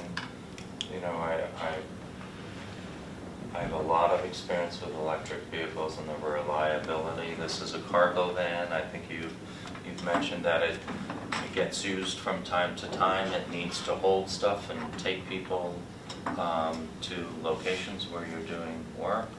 But it's not a, it's not a dump truck that needs to,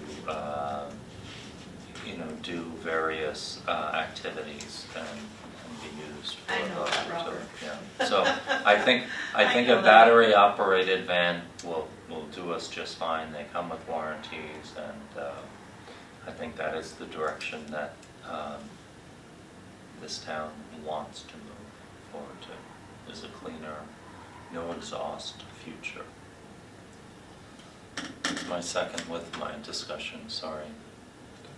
Any more discussion on this? What is your motion though? What is the, it's that we Bill accept. made a motion to Your- accept. But, sorry, your To accept motion the is to bid, accept to all of them? To accept the bids for the EVs, Lowest responsible bid. The the lowest responsible. responsible bid on the EVs, and if by chance Teresa reaches back to them and they say, oh, sorry, we sold it, we don't have it, come back to us and we can have that conversation. But given the fact that our van is 25 years old, I don't think a couple more weeks is going to make the difference, and especially since a rebate expiration is looming, let's see if we can do it. If we Why can wouldn't do we it, great. go If to we the can't, next, then why wouldn't we go to the next lowest then? I don't understand. If that bid isn't there, why wouldn't we make a motion to go to the lowest or the next Go to lowest line. if that's not? Available one. The lowest available. The lowest available. Available, yeah, I Yeah. think that's the right verbiage, Right, thank the you. lowest available. Yeah, that's fine, Okay. and that's my motion. So I'm seconding that motion. Further discussion? Further, but my discussion would be that if this doesn't work out, it sounds like we need a van, and I would support a conventional vehicle. I don't think it's unreasonable, and I'm a little uncomfortable that you're uncomfortable with. You feel like you're forced into having an EV van. This is your business of running the highways. I don't really fully understand the pros and cons of it, but. So, you pick your battles. This is a low lift, say, for an electric vehicle. Yeah. It's adequate. It's not crucial that this be a gas or a diesel vehicle, because it doesn't involve hydraulics and power and Right. towing and plowing and all that kind of Right. stuff. So I have worked with the board in the past, researching many different versions of electric vehicles for the highway department's use. And this is probably, besides a forklift, the first one that came out as appropriate. The only problem that I have is the fact that they're starting to discontinue them.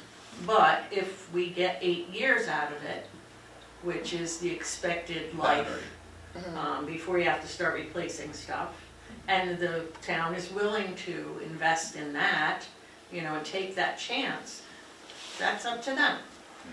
If it were something that were critical for me to have a gas-powered or a diesel-powered, there'd be another conversation.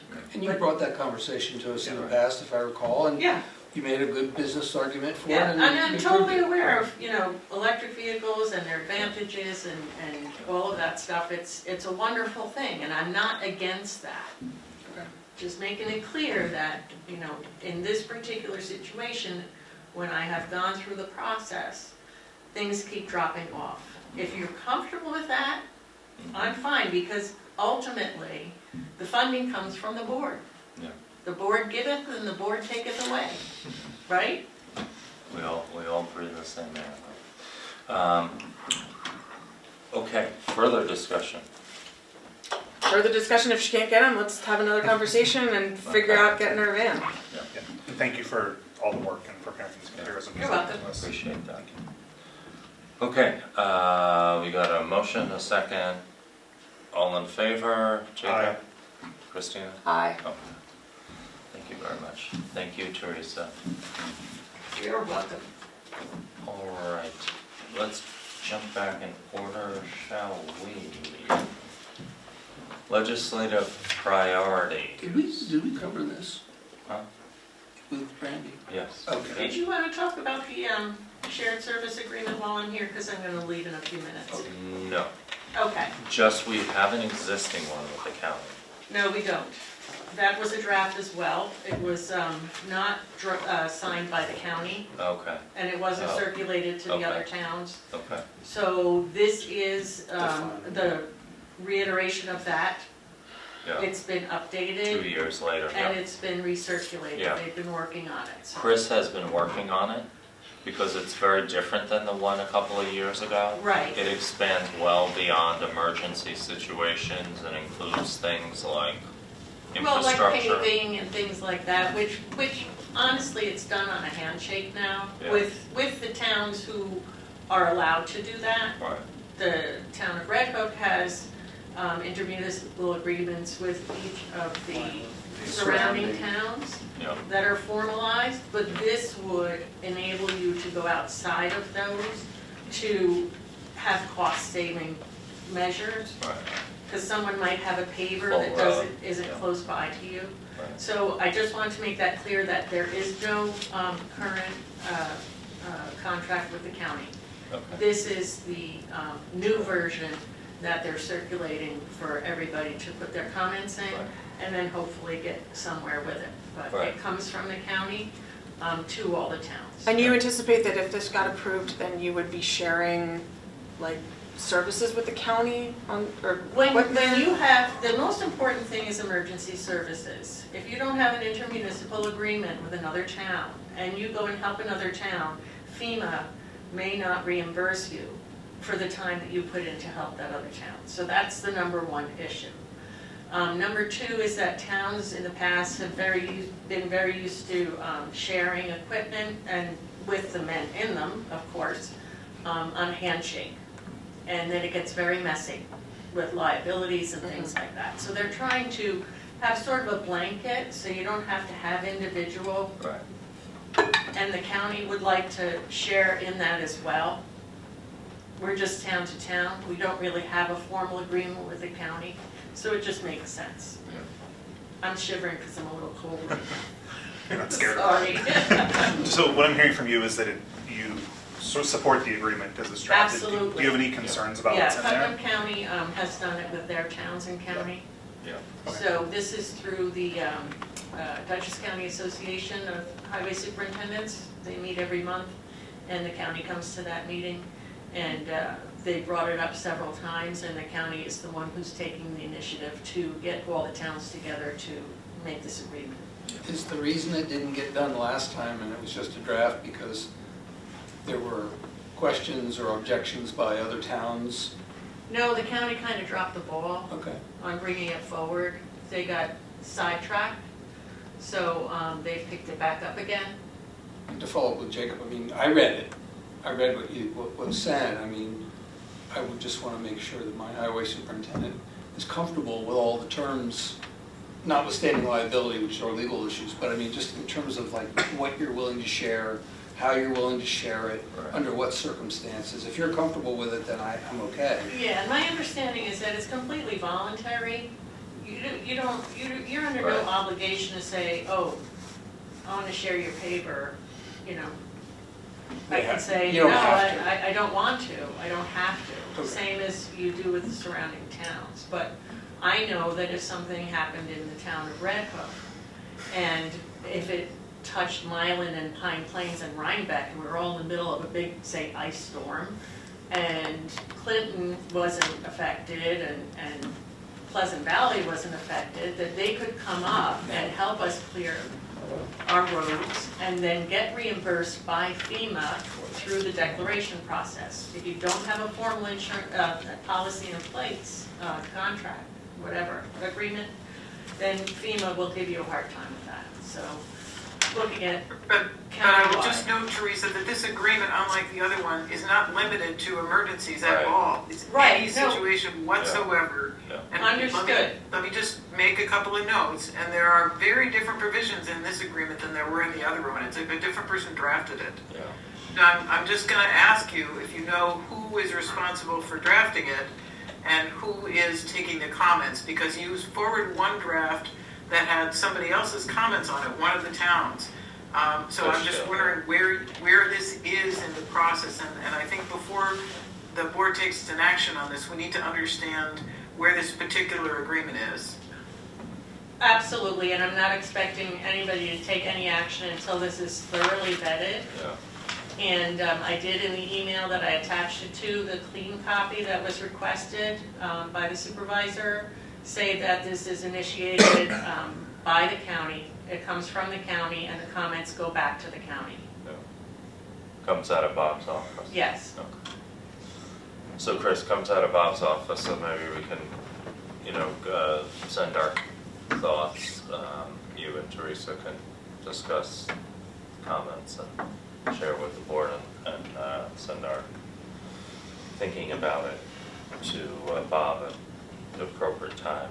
Yeah, I just saw that you had it on the end of the agenda for the discussion, and if we've talked about it now, then I can leave.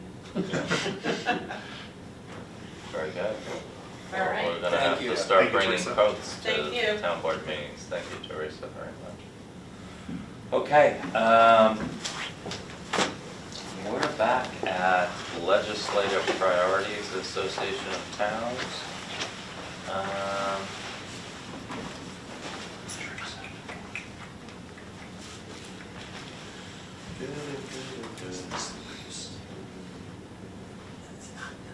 Okay, now I'm not going to read through all of these, I will just list them. summary, whatever. Well, Summary on the first, yeah. Yeah, well, there's the titles, right? And if you all want to chime in on any one particular one with some comments, can we go through it numerically? Why don't we Mr. do, Hamel? why don't we do this Yes. for the benefit of Christina Yeah, and Kenny when next time. yeah. There are a number of these that have been on this every year Yeah. since I've been on the board. Repeat offenders. Yeah, well, I mean, there are things that AOT and Repeat wish list, yeah. I think that we all are in agreement that, you know, we want to preserve home rule, all these things. There are some new ones on here, and in fact, there are 14 on this in my recollection. in the past. Normally 10. Normally 10 or 11. Used to So, be the top 10 list. so you know, obviously the ones that, if you, because you probably have been doing this longer than everybody here, you just say like which ones are the repeat offenders, and then which ones are Yeah, new, that was- and why that are was they my- new. Yeah, well. That would be helpful. I It'd be don't helpful know- I don't know that I can always answer No. why they're No, but it'd be because helpful. They have their own board, Yeah. and so they, yeah, okay. Number 1, preserve and support home rule. Obviously, we talk about the importance of home rule. You hear me ad nauseum talk about how we can't determine our own speed limits in this town, which is absurd on our town roads, not on county or state, but on town roads. As one example, this is about as softball as you get, and it's always on there. Number 2, maintain and increase aid and incentives to municipalities and temporary municipal assistance funding. So AIM is something that municipalities get each and every year. The TMA, that's a temporary thing that was instituted, it's supposed to be 2 years. And in the governor's budget presentation the other day, and I want to just be careful to say when the governor has a budget, that doesn't necessarily mean, because I'll be talking about highway funding and all of that. That doesn't necessarily mean that that's the number that gets adopted. That is like when I introduce a budget and you all get to weigh in on that. The legislature gets to weigh in on her budget as well. There's been an extension proposed in the governor's budget of the TMA, which is another $50 million. But there is no change in the amounts right now from what we got last year to this year in AIM. And AIM is this generic, like, hey, small municipality, you need assistance paying your bills, and we're not going to tell you what to do with those monies. So that's resolution number 2. Any questions or concerns about that? Number 3, support highway, bridge, and transportation funding, and then talk about the various amounts. There used to be just a couple of programs, CHIPS being the first one. Then Pave New York came along. Bridge New York's been around for a while. As a reminder, we were the recipient. We applied for a Bridge New York funding for the Aspinwall Bridge as an example. This is a resolution to support additional funding, maintain and support additional funding for these various programs, some of which were supposed to be temporary, but as you know, most programs, once instituted, don't end up being temporary. POP being one of those, AVAR, potholes, and EWR being 2 recent programs. The funding for those various programs, just FYI, CHIPS was last year at $688 million, proposed to be the same. EWR, $100 million paid, $150, Bridge New York, $200 million, POP, $100 million, Marcus Sally, which is combined with CHIPS, is another 39.7 for a total of $688 with CHIPS. So this is another please keep supporting local funding. The Infrastructure Investment and Jobs Act, nobody talks about that anymore, but that was a Biden initiative. Is responsible for a lot of those federal dollars. Okay. Number 4, new. Okay, so seeing as a lot of money has been put towards water and sewer, and yet it's still not enough, There's talk of wanting to create a dedicated funding program for municipal water and sewer infrastructure, much like what CHIPS is for highway, which was created, it says in the resolution, back in 1981. This is long overdue. Long overdue that there be some dedicated funding. And there always is funding for water and sewer, but it would be nice to have that formalized. They talk about how there was a one state, one house budget of $100 million towards this. You know, $100 million doesn't go as far as you think it does with 952 townships. Okay, stop me if you want. Increase the salary cap for retired public officials returning to public service. I don't know where that came from. Sorry. No worries. Right now there's a cap if somebody, a public servant wants to go back into government work in New York State of $35, a salary cap that they can make. And so recognizing that there sometimes can be a shortage of people to work in these jobs, like to increase the cap. Their recommendation is $65,000, which is quite a jump. I don't see that happening, but Although it's been 35,000 for 15 years at least. yeah, true. I mean, I don't have a problem with it. I just wonder how realistic it is. Well, maybe they're thinking it would be another 15 or 20 years, so you have to build it It's in. quite possible. Maybe it's some anchoring to try to pull the number up higher even if they don't get the Right. target goal. Right. But remember, anybody who like does this and then comes back, then they get accused of double dipping, right? No, I mean that's, yeah. Can't win. Okay. Resolution number 6. Boy, this is something, you know, my colleagues at Supervisors and Mayors Association, of which I'm the head of for the last couple of years, feel very passionate about this one, which is civil service. It just, the whole process makes it really difficult for the folks at home if we want to hire somebody, and it's a position that requires testing. The county civil service has to offer a test. You wait to see how long the test is. You hire somebody provisionally, then they must score in the top 3. If they don't score in the top 3, then you have to rationalize why you're not choosing them. Sometimes those tests don't happen for a long time, and somebody has changed their life around based upon working there, and you have this fantastic employee, but maybe they're not great at tests. And so it's just a good example of how it makes it hard for us now. You know, the intent, I'm sure, is good, which is to make sure that qualified people, and it is,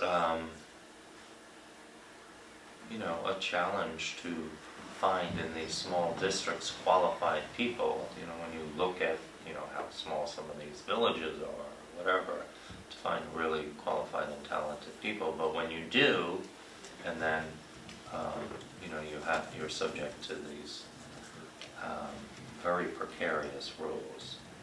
I'm kind of surprised this doesn't include more regular testing as a part of this, like trying to encourage that to happen. It accounts for, if you hire someone who's not a test within 9 months, it feels a little bit, I don't know. It's strange to me that you wouldn't have tests more regularly than that, but.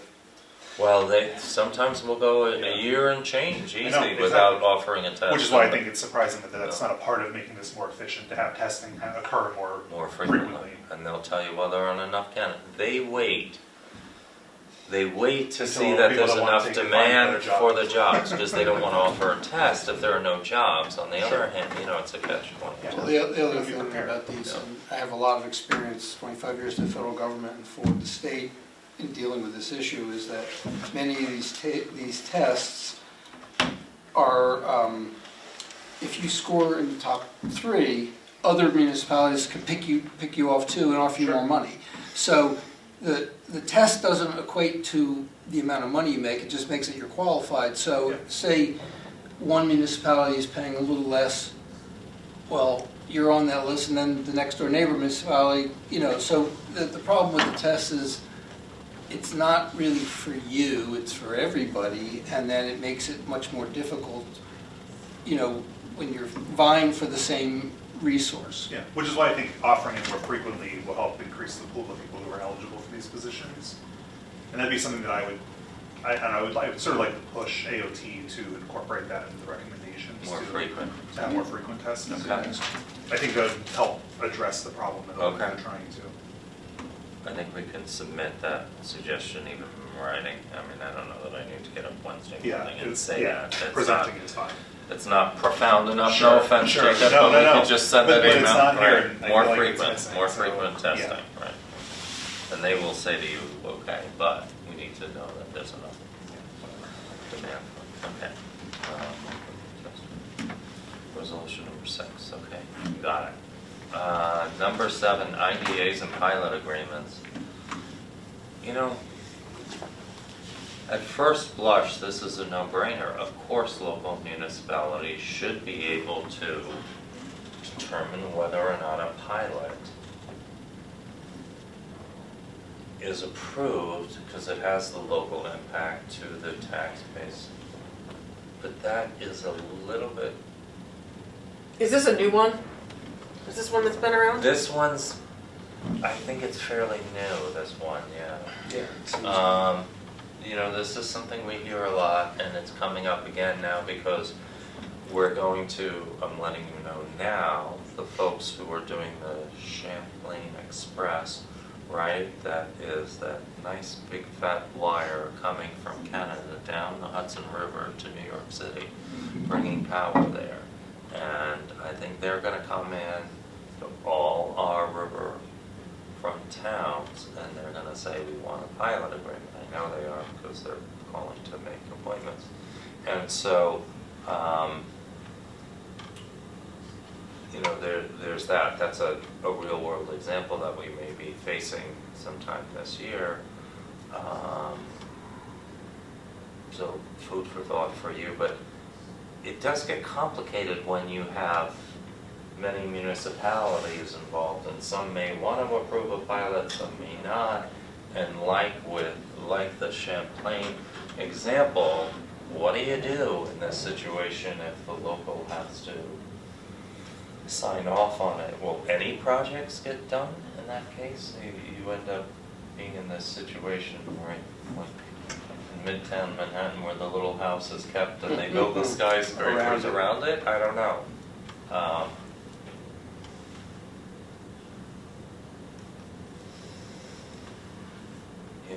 Economic development, right? This is all part and parcel of it. I mean, it feels in line with the home rule Yeah. piece, right? It's sort of allowing Yeah. municipalities to self-determine Yeah, these sort of, agreements. yeah, I think there's pros and cons to There is. any individual municipality whenever it affects other municipalities, but Yeah. things are regional, obviously. Yeah. I don't feel so strongly about this that I would dispute it. Yeah, right? dispute it. Right. Or, encourage you to go push it in some direction. It's just this may be an oversimplification of what needs to be a very specific. Nuanced. I mean, with the Champlain, which we will be talking about later this year, I heard someone say, well, that doesn't benefit us. It's taking the power from Canada to New York City, but it's all clean power. And that sort of does benefit us when you think in terms of New York, which is transitioning to a much cleaner grid than you see in some states. I think they have gotten rid of their last coal plant. It's in the process. We all benefit from that. So, yeah. Okay. Nothing except maybe it's just not that simple, right? But we're good with it. Reform inequities in the real property tax cap This formula. one's every year. It's every year, but I mean, there's different suggestions on how to reform it. In this case, they want exemptions, and for the folks at home, that the tax cap, the amount that we can levy, is 2% or the lower of the inflation, or it's an adjusted and there's growth. You're going to hear me talk, you have heard me talk previously, but you're going to hear me talk in particular this year about growth, because we get a growth factor. So we're a community, the town of Red Oak, smart growth, right? We're growing. That allows us more base, more that we can spend, more that we can invest in the community.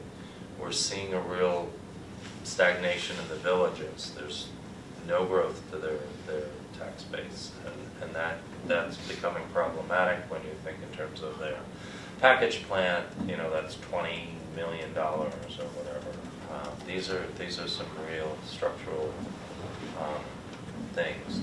So then we talk about EMS, another thing we're going to be talking about more this year.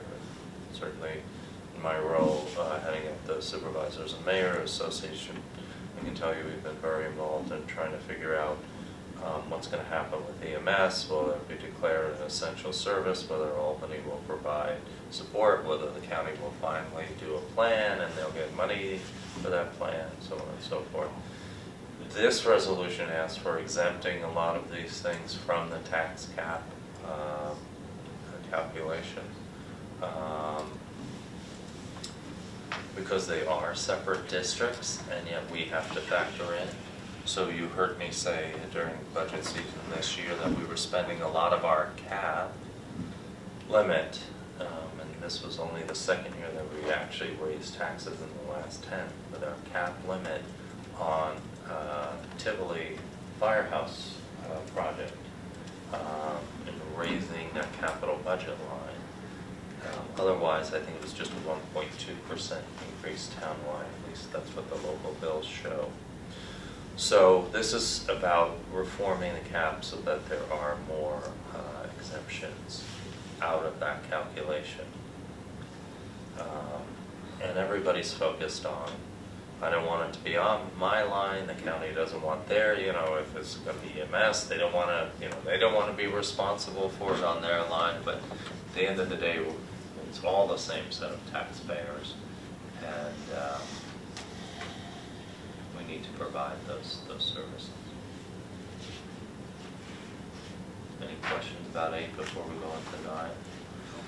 New local revenue source, and evaluating mandates, real property taxes to fund services and operations, limited sources, blah, blah, blah.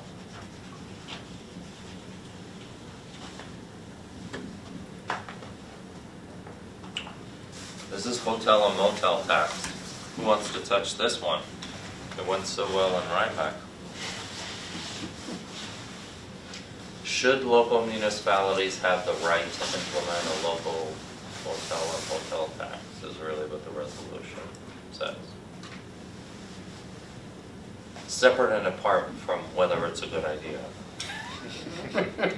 How about that? It's the same sort of thing with like the home rule thing, where it's like right. letting you run your municipality. Yeah.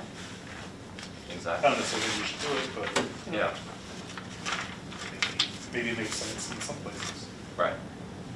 Exactly. Yeah, exactly. I mean, there are places with a lot of lodging. I think we know which municipality we're talking about who's encountering this question. And then there's a municipality like ours that doesn't have enough lodging.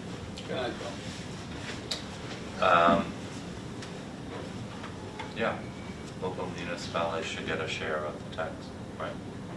I mean, if that's, whether it's a new tax, whatever, but they should get to self-govern, right? Statewide grant clearinghouse for local governments. It's new, and I have to say, I'm not sure that this one's 100% fair. I mean, it's true, it'd be nice if all of it were consolidated, but in July, when we are rushing to get in all those grant applications for the consolidated funding application season, the title reflects that there already has been an effort to aggregate a bunch of those grants, not all of them.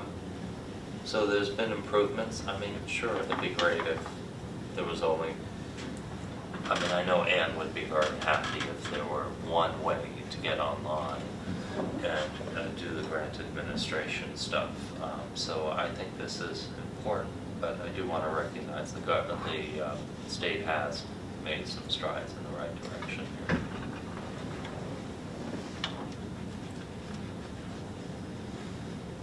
Increased competitive bidding thresholds under general municipal law. You spoke about $35,000 and for salary, and how many years ago that was? I don't know how many years it's been $35,000 for this. Chris, it's probably been since I was in grammar school, right? It's been a long time. And this resolution has been every year since we've been doing this. It's been a while, yeah. So, you know, it's important to go out to do the competitive bids to make sure that the taxpayer is getting the best possible deal. On the other hand, a lot of work goes into sometimes, depending upon the project. And this has not been indexed for inflation. Yes. And I don't know how many, and don't get me started on prevailing wage. Well, I mean, they've added, of course, additional options for other kinds of bidding, but for construction contracts, Right. where the bidding process is pretty complex, I think that it would serve the municipality, all of the municipalities, if this were a little more rational for today's market. Right. I mean, the resolution references 15 years. It would allow you to do RFPs, for example, rather than going through a full bid process. I know. And what a pain that is. And if something goes wrong and you have to redo it, and then you miss your timeline, and then you end up spending more money. Well, I mean, of course, there's a reason for it. It's just that the threshold is the question, right? There's no question that it's helpful for the municipality. Totally. But at what level is the Right. question, right? Okay, I don't have a problem with 11. Anybody? No? No. 12 is interesting. Modernize public notice requirements. New.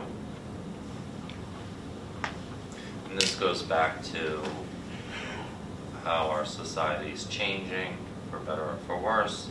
We used to read printed paper. That's a requirement that we publicize in the printed paper. I mean, I don't know how many friends you have that read the Poughkeepsie Journal to find out when we're having a public hearing on something.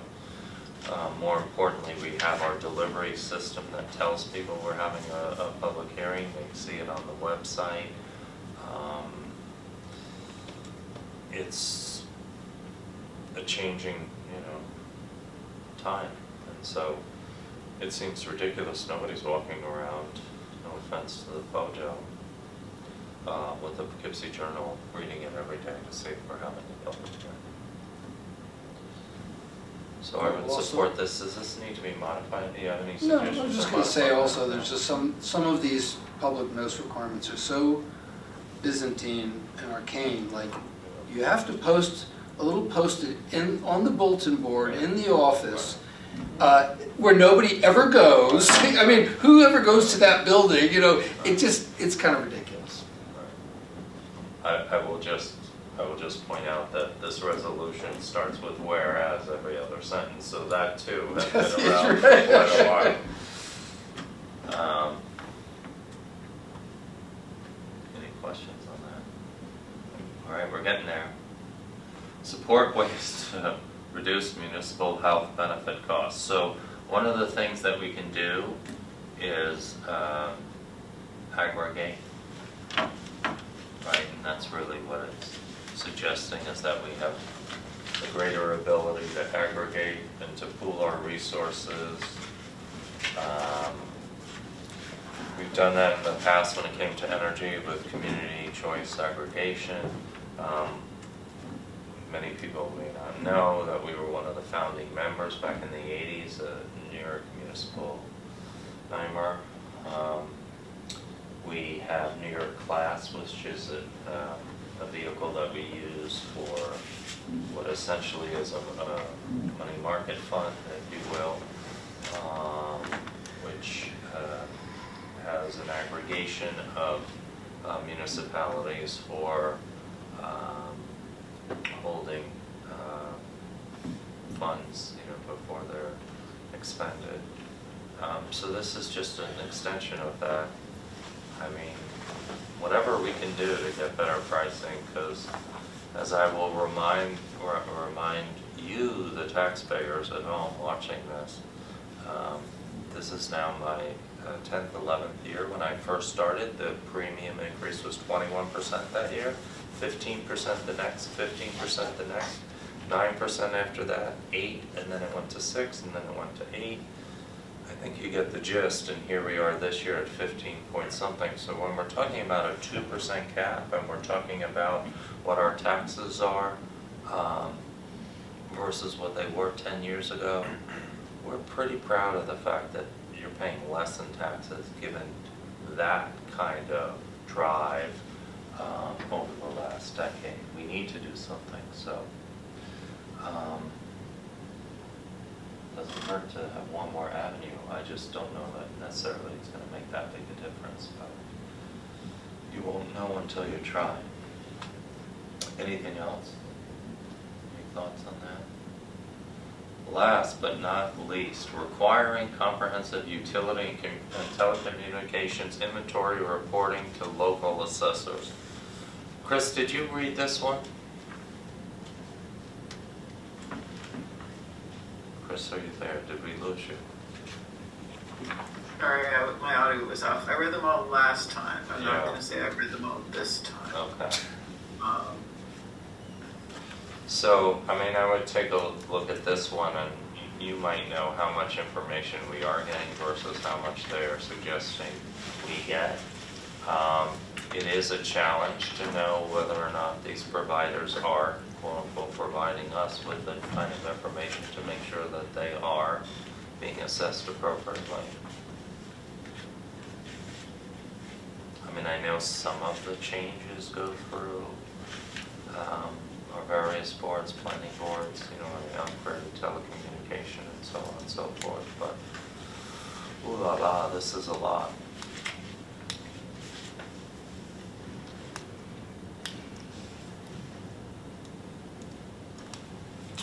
Okay, of course, yes, you should provide us with all this information if you're a utility.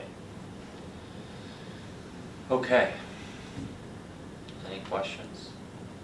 So since we just have really one comment on resolution number 6, otherwise I'll be there waving my little paddle. Okay. In that one town that has 47 people. I think it's Red House. They get up every It's a Red time. House. It looks like the smallest town in New York. 40. It's the only one that sort of objects to many of these things, and I understand. Good for them. Good luck. Then you look at Brookhaven, that's 500,000 or something. Okay. Ooh la la. We gotta keep moving, folks, before it gets too late. Can we quickly, do we have any updates on more vacancies? Were you able to reach out to some of your respective boards or committees? Bill, you are to my left. Did you have any? Well, there are two boards that have no vacancies, the Water Board and the ZBA, but they do have some people who expired at the end of last year who wish to I remain. hope the people didn't expire. No, It's they just wish, their no, they didn't term. expire, there's some, but they wish to remain on those boards and with the support of the chair, and so. Which ones are the? So for the Water District, it is, So Water District has no, Water Board has no vacancies. no, so, so No Larry. vacancies if as Hank wants them to be reappointed. Yeah, they are reappointed. Larry, Greg, Michael, and Jerry Okay. all said yes, and Jerry and Hank, Okay. the chair and the vice chair are 1 year, even though they Right. have Always. multiple year Yeah, yeah. appointments, That's a one-year appointment, and each of them has said that they would stay on for one more year in those respective positions. Okay. So, Well, we discussed not appointing people until the community gets to know what the openings are.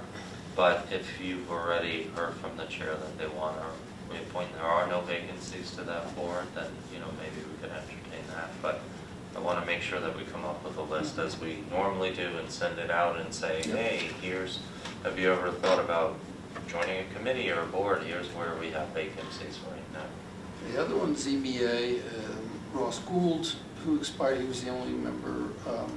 He said he would be interested in staying on, and it's with the concurrence of Kate, the chair. There is a vacancy for an alternate position. Okay. We had 2 vacancies. This past year, we filled one of them with Susan Grover.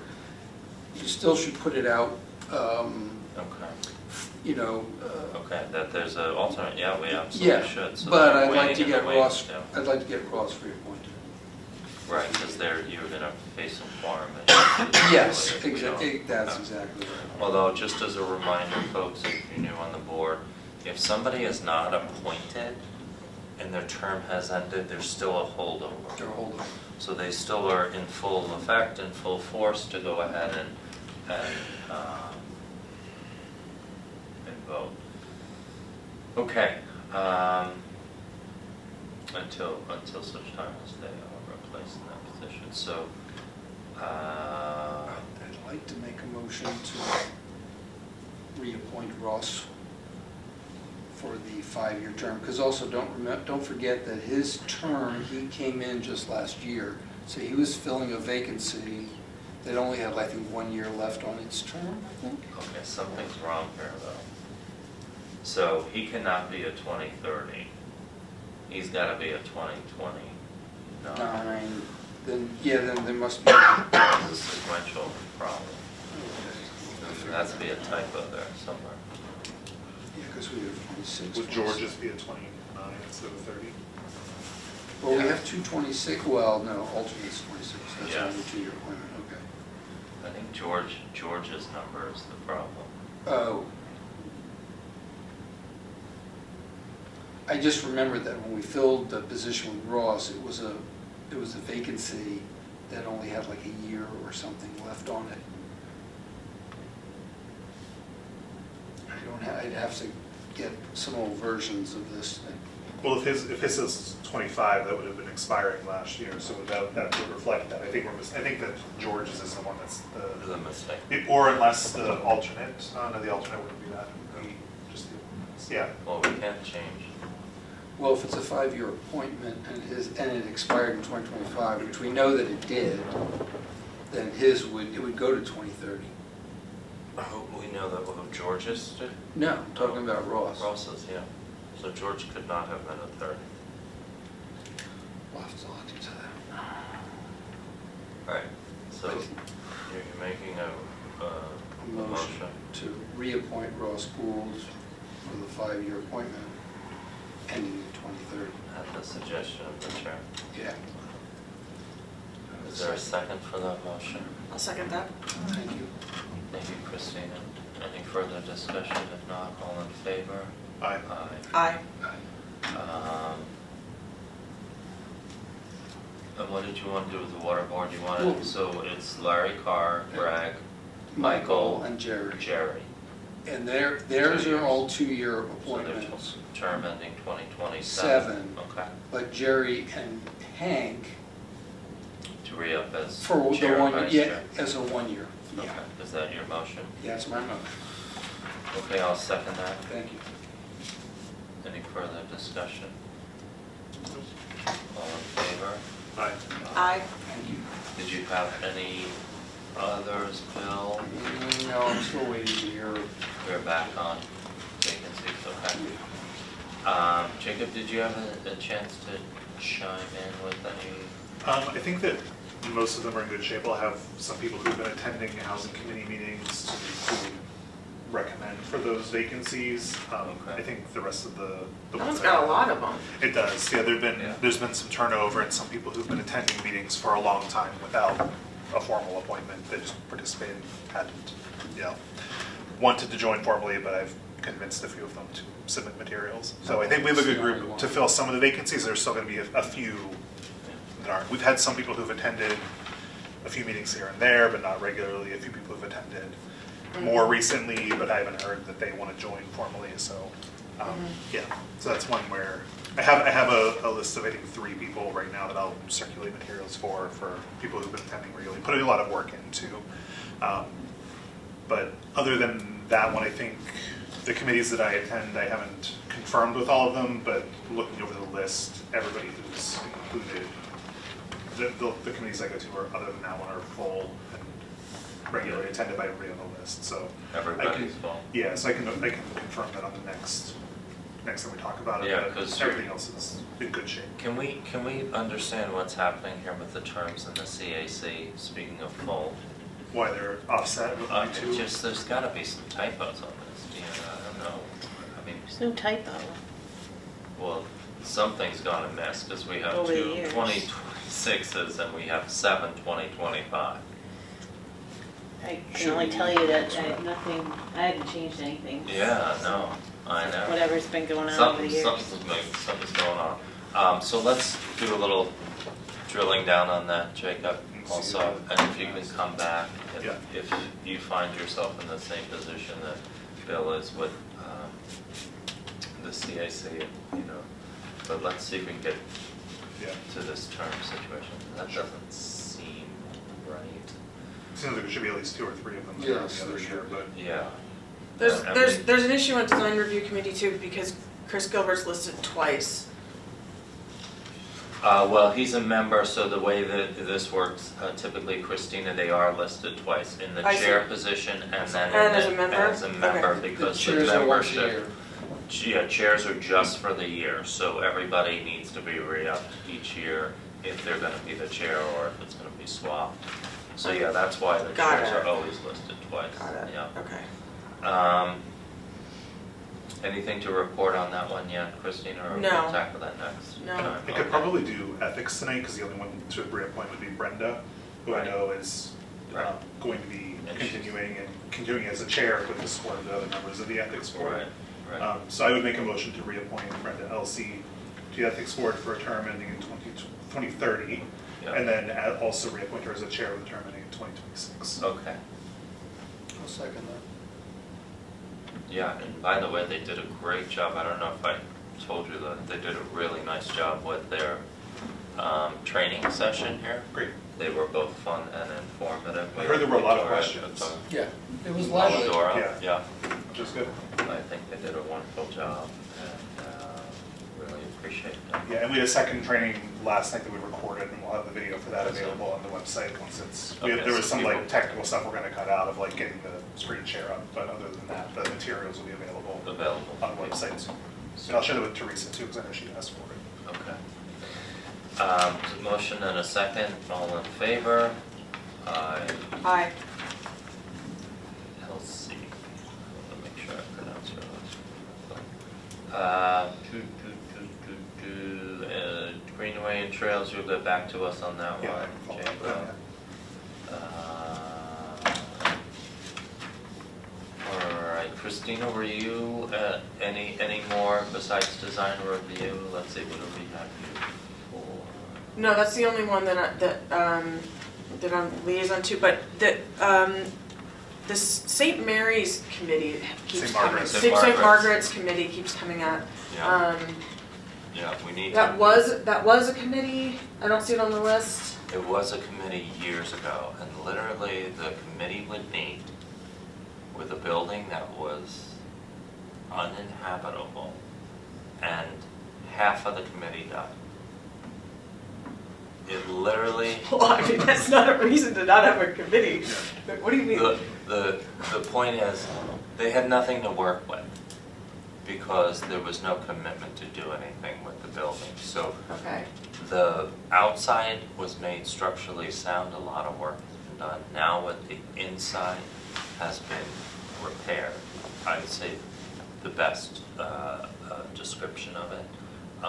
And so now we're very close. It's literally just the door. It's literally the back door needs some work. They don't want to do it, they have to leave the doors open. They don't want to leave the doors open to make this one little change in -5-degree weather. So the building is very close to being in place.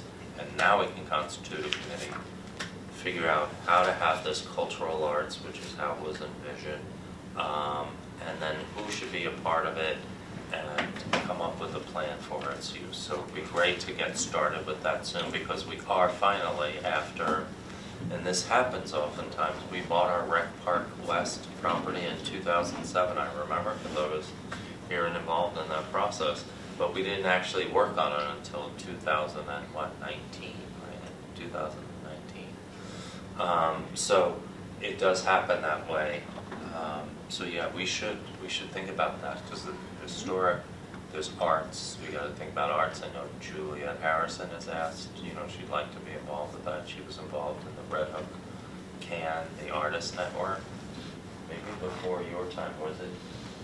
Well, you mean the things that they put outside with the artwork in them? Well, that's a little. the art boxes, no. Sorry, it was an acronym. Red Hook Can was the Community Arts Network, and there were a whole bunch of community artists.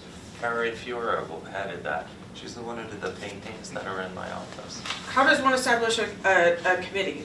You make a motion to? We make a motion to establish, but we want to give some thought to like who should be on it, how many members, Structure, blah, blah, what blah, the charge all of of that that committee stuff is, before all we those constitute it. But I'd like. Well, I mean, but if we can, didn't you just say that the idea was to identify the vacancies and go out and look for interest? So, Right, would but we? in this case, we probably want to have like a bit of a mission statement to understand like who are we looking for? And what are we asking them to And do? is it a good match, and what are we asking them to do? And I think to me, like having a St. Margaret's committee on its own feels a little bit short-sighted. I would prefer to see something that looks either at historic properties or it looks at some other charge. If we're looking at arts, maybe that's a separate committee, but thinking about what we're actually asking them to do, having a committee that's focused on just one building feels a little bit of overkill in some ways.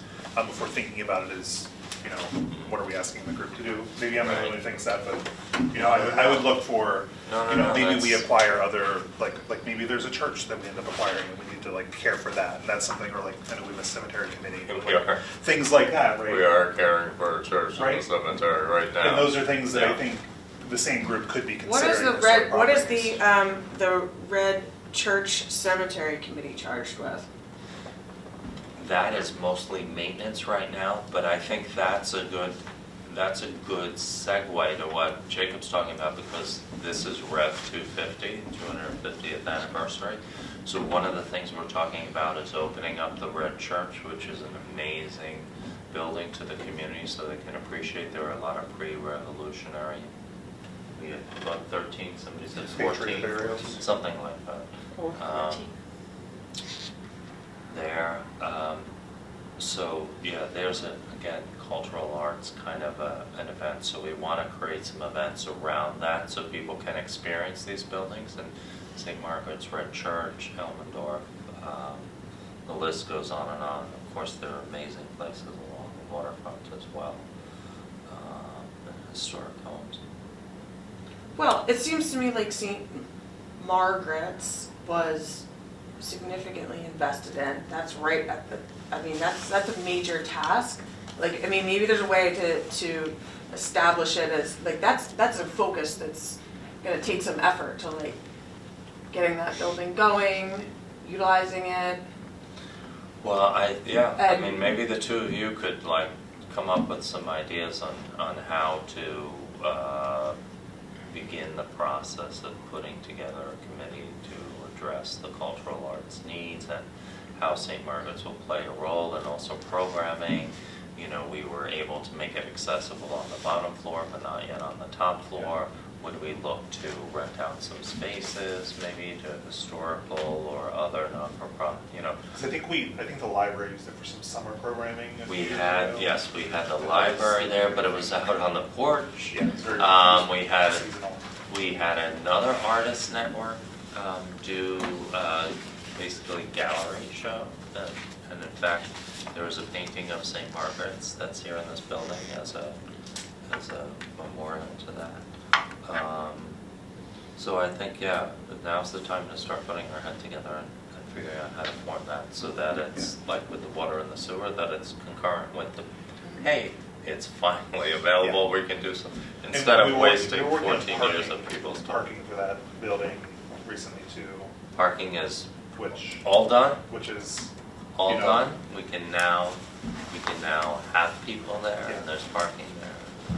So it'd be great to see it, flourish. It was actually quite popular when it was used by the Artists Network, and it was a real good programming that was done by the library and All Abilities and those folks too outside. So, but I'm sure it can be used for so many things. Just a quick question on Red Church. I know in New York, cemeteries are private, and when they get abandoned, the law says that municipalities have to take them over. Were we forced to take the church Was- too? Is that Well, I your don't know, question? but the cemetery itself, though, was that the situation for Red Church Cemetery? Yes, and I would just, the legal term is abandoned. I would hate to use the term abandoned for these dedicated volunteers who, by the way, took it to the 100th year of their association. Yes, they just were not capable of doing it. A lot of them had sort of aged out of, being able to physically do some of the stuff that they were doing for the, and needed our assistance. And it was, not what you have on your bingo card to inherit a Red Church in the cemetery, but they're very happy with the way it's being maintained. And I think that's something that we should be very grateful for John and Rick Bloom and very talented people in that area. It's a gift. I look at it as a gift. It's a burden, but it's a gift. Look at that place. But it's not when you can It's expect to come spectacular. along. It's spectacular, and they've done such great work, lifting the stones and, Stones are heavy. I Or when mean, some all desecrated, they went and did all the Got a grant. repairs. Yeah. that. So what are you looking for with St. Margaret's? Is Committee? maybe since you two got a conversation started, maybe you guys can put your heads together and we can see about like a mission statement maybe for it, so that St. Margaret's can have, it's either a St. Margaret's committee or maybe it's a cultural arts committee, and then St. Margaret's programming is a part of that. Do If we you have- want a broader, do we have any materials from the time of the purchase of that property, the acquisition of that property, Yes. to say sort of like what can and can't be what done? can and what was Yes. stated around the time as like the vision? Maybe there's not that, Yeah, but the vision isn't so much there. But yes, there are, in fact, Chris is on, there are deed restrictions and so on and so forth from back then. Things that we can't do, like we can't sell it to, sure. A&P, Yeah. for example, or Safeway. It would be good to have that as like a starting point. Yeah. Yeah, that's and doable. you should have, Jacob, the deed restrictions, but also the state funding agreements, which Yes. extend for many years. Right. And impose some limitations on the facility, so Sure. you should be aware of those as well. Right. Yeah. Oftentimes when you get historic preservation monies from the state, they put on there basically a 23-year covenant on what you can and cannot do.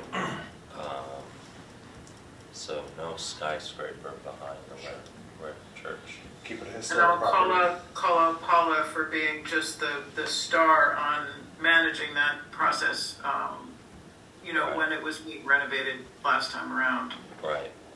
For the exterior work, absolutely. For stabilizing the building. For managing that, that process involving the grants, Yes, absolutely. next process, and historical, reverence.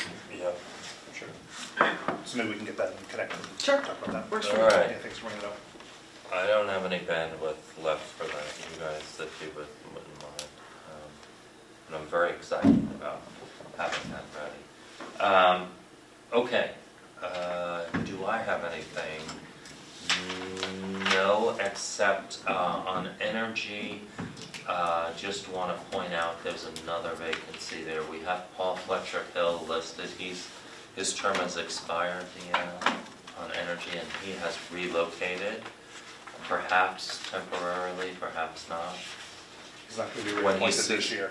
He's not going to be reappointed this year, and if he looks at the weather forecast for this weekend, he may not come back. So if we could, and I believe he sent in a resignation, but it doesn't matter at this point. I don't because have one. His term has expired, so we should list that as vacancy, so we can compile the vacancies. We know that there's at least one more on the energy. Okay, I think that's all And there is one more on planning, because Brent Kowalczyk, on the alternate. despite my best efforts to convince him, as an alternate, he's So there's two. Yeah, so we would either have to, we've spoken with, well, we'll leave that to the chair to figure all that stuff out. So there's at least a vacancy for an alternate and a vacancy for 2028. Okay. And that's all we have so far for that, but let's identify, I'll work with Deanna in this list and Kathleen to identify vacancies that we know of, so we can fill that out maybe at our next meeting. Okay. Let's quickly go to board and committee reports because it's after 10. like I said, the shortest agenda is always the longest meetings. You know, maybe you shouldn't say that next time. It's just how it is. Maybe we should. 6 years in, and Okay, I think we went over the highway stuff on the report. yeah, you did. Yep. So why don't we put through what's the next thing on Building and zoning. blah, blah. Okay, building and zoning, so we have 2 reports. That's the month of December. Who's giving building and zoning? Oh, Christina? Christina. Could you report out, please, just on this? Well, sure, this wasn't sent directly to me, so. Oh, sorry, it's up on the screen now. No, I have it in Oh, front of okay. It's in me. the packet. Yeah. Yes, Okay. but I mean, I'm That's a literally, good point. That's a good I'm reading point. it, but we need to. We need to work make on sure that the establishing departments where know. the, yes, Right, yes. okay. So I don't really have anything more to report than what is shown here. Okay, we Uh, normally read it out, but, Just the so, first page usually. yeah. Monthly report, December 2025, 24 permits, 86 inspections, 24 COs, 2 complaints, and a revenue of $14,108. Thank you. And we will not ask you Only to, the January report. and there's January, Well, Jack? they give what Yeah. you want to And- go over? didn't they have a year end? Yeah. They It's did have after a the year end. January one. Yeah, I think it's the next one. There's Yeah. 3. There it is. So January 2026, 13 permits, inspections are pending, 17 COs, 0 complaints, and a revenue of $5,411. And then the annual 2025, 424 permits, 1108 inspections, 339 COs, 13 complaints, and a revenue of $144,126. Very good, thank you very much. So, I'm sure I'll be showing you some charts when it comes time to present the annual financial report, talk about, once again, growth in the town. Even though, Ken, it was on my watch. It was on your watch, yes, please report out on Dogs. dogs. Yes, it was on your watch. It was on my watch. Yeah. I do want to say that it looks like there's a lot, but basically, all of them, except for 2 individual ones, all related to the same unfortunate incident that happened in the village. And it involved somebody who was not from Red Hook. I'm not going to air dirty laundry, but I will just say that it was an unusual and unlikely to happen again soon situation involving 6 dogs. And our dog control officer did a stellar job dealing with this complicated situation and having to deal with the police. And we were able to get 5 of them. 1 stayed with the owner, and we were able to get 5 adopted out. So, and I did, I'll talk to Kenny about it when he's back. But the 2 that were not related, one is the one near the laundromat, and the other one was the one on 17 Chamberlain. So all this work that was being done had to do with this group of dogs, and there's a lot of work on her part. Well, when you're talking to Kenny, we need to figure out how to deal with these, because we never really envisioned a multiple dog situation like this when we determined our fees and our sharing arrangements, and God bless Patricia for handling this. And, you know, I'm glad that we do have Rhinebeck close by to do this shared service with the facilities, But just getting them transported down to the kennel, I mean, 6 dogs, you know. Right. Puppies are easy to adopt out, they're cute Right. and they're lovely, and these were apparently really nice dogs, but it was just an unfortunate situation. We've had a couple in the past involving 2 dogs, because a lot of people have 2 dogs, Yeah. so that's not uncommon, you know. But this was 6. really, 6 is, and it Or really was had it to 7? do. It was really 7, but Yeah, but really what it had to do with it is that one of the dogs got pregnant and had a litter, and the person who owned the dog and was trying to get that litter adopted out without much success, and then there was an unfortunate, tragic series of events that happened that let them get loose. You know, and I shout out to the Red Hook Village Police Department, Right. because they were the first responders, and they worked very hard to help get those dogs contained and picked up and transported, which, you know, doing 1 or 2 dogs is a lot, and, you know, 6 is another thing altogether, so. okay. But that's what it is. And have you been following this new facility at SPCA? The one in Dutchess? Yeah, well, no, they have one in, what town is it? They just opened the other day, shoot. I don't know, I mean, I know Dutchess got Eastside, maybe. they got a big grant for their SPCA, $250,000 Yeah, to increase the size of the kennels. okay. But So, but part of our problem with the 6 dogs is that they lost their vet, and so right, they wouldn't take them. they wouldn't take them. And then they had to be spayed and neutered. And right? which we would have to pay for, and so if you look on that line, it says, conference call that I had with her about doing an adoption contract. We formulated our own contract so we could adopt the dogs out directly under, you know, so the silver lining of this was that we put together a program and worked with council closely to craft an adoption contract. Right. Yep. Not on my bingo card. Not on yours either. Laws of probability say that's not likely to happen again soon. Okay. Just like this wasn't going to be a long meeting. Red Hook Town Board monthly police report. We only have November's, and I only have 1 page, 2 pages. 1 page, so yeah. There was They 100. don't want us to put the details of the addresses. And I understand that, I mean, actually, if you see this, but there were 122 incidents, calls that they got. They issued 25 tickets, moving violations, and they made 3 arrests in November, and I'm sure we'll be getting the December one soon for next meeting. Who's doing rec?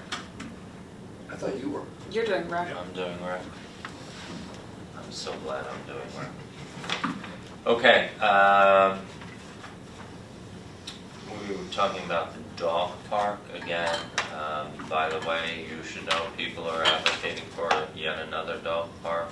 Some people don't know where we have our dog park, our joint Rhinebeck Red Hook Dog Park. Some people want more of a central location. Village would be nice if, you know, there was a place for dogs. Most people walk their dogs through our new Cookingham trails and enjoy that. So just know that there'll be more discussion in the future about that. We'll talk about the maintenance of the dog park. Just a reminder for folks, that park was about to be shut down and we took over the maintenance of it, so there is at least that option that exists. A lot of this is maintenance stuff. It's winter time, so they are talking about, you know, specific items in the maintenance. They have revise their guidelines for the playground, counselors, and that's included here. Tennis and pickleball. One of the few things that is still ongoing, you've heard me talk about how we need more in this community in the wintertime, indoors for people young and old. But one of the things that we are still able to benefit from is something I was able to negotiate with the state at Eddie Parker to have indoor pickleball, so that's continuing this winter time as well. But other than that, there's really not a lot of formalized recreation going on. This is all maintenance stuff. Yeah. That's what I got for recreation. And there's, if you want to know about summer programs in attendance, 224 kids attended the program, which is really important and vital to this community, that people have options and free options to participate in the community.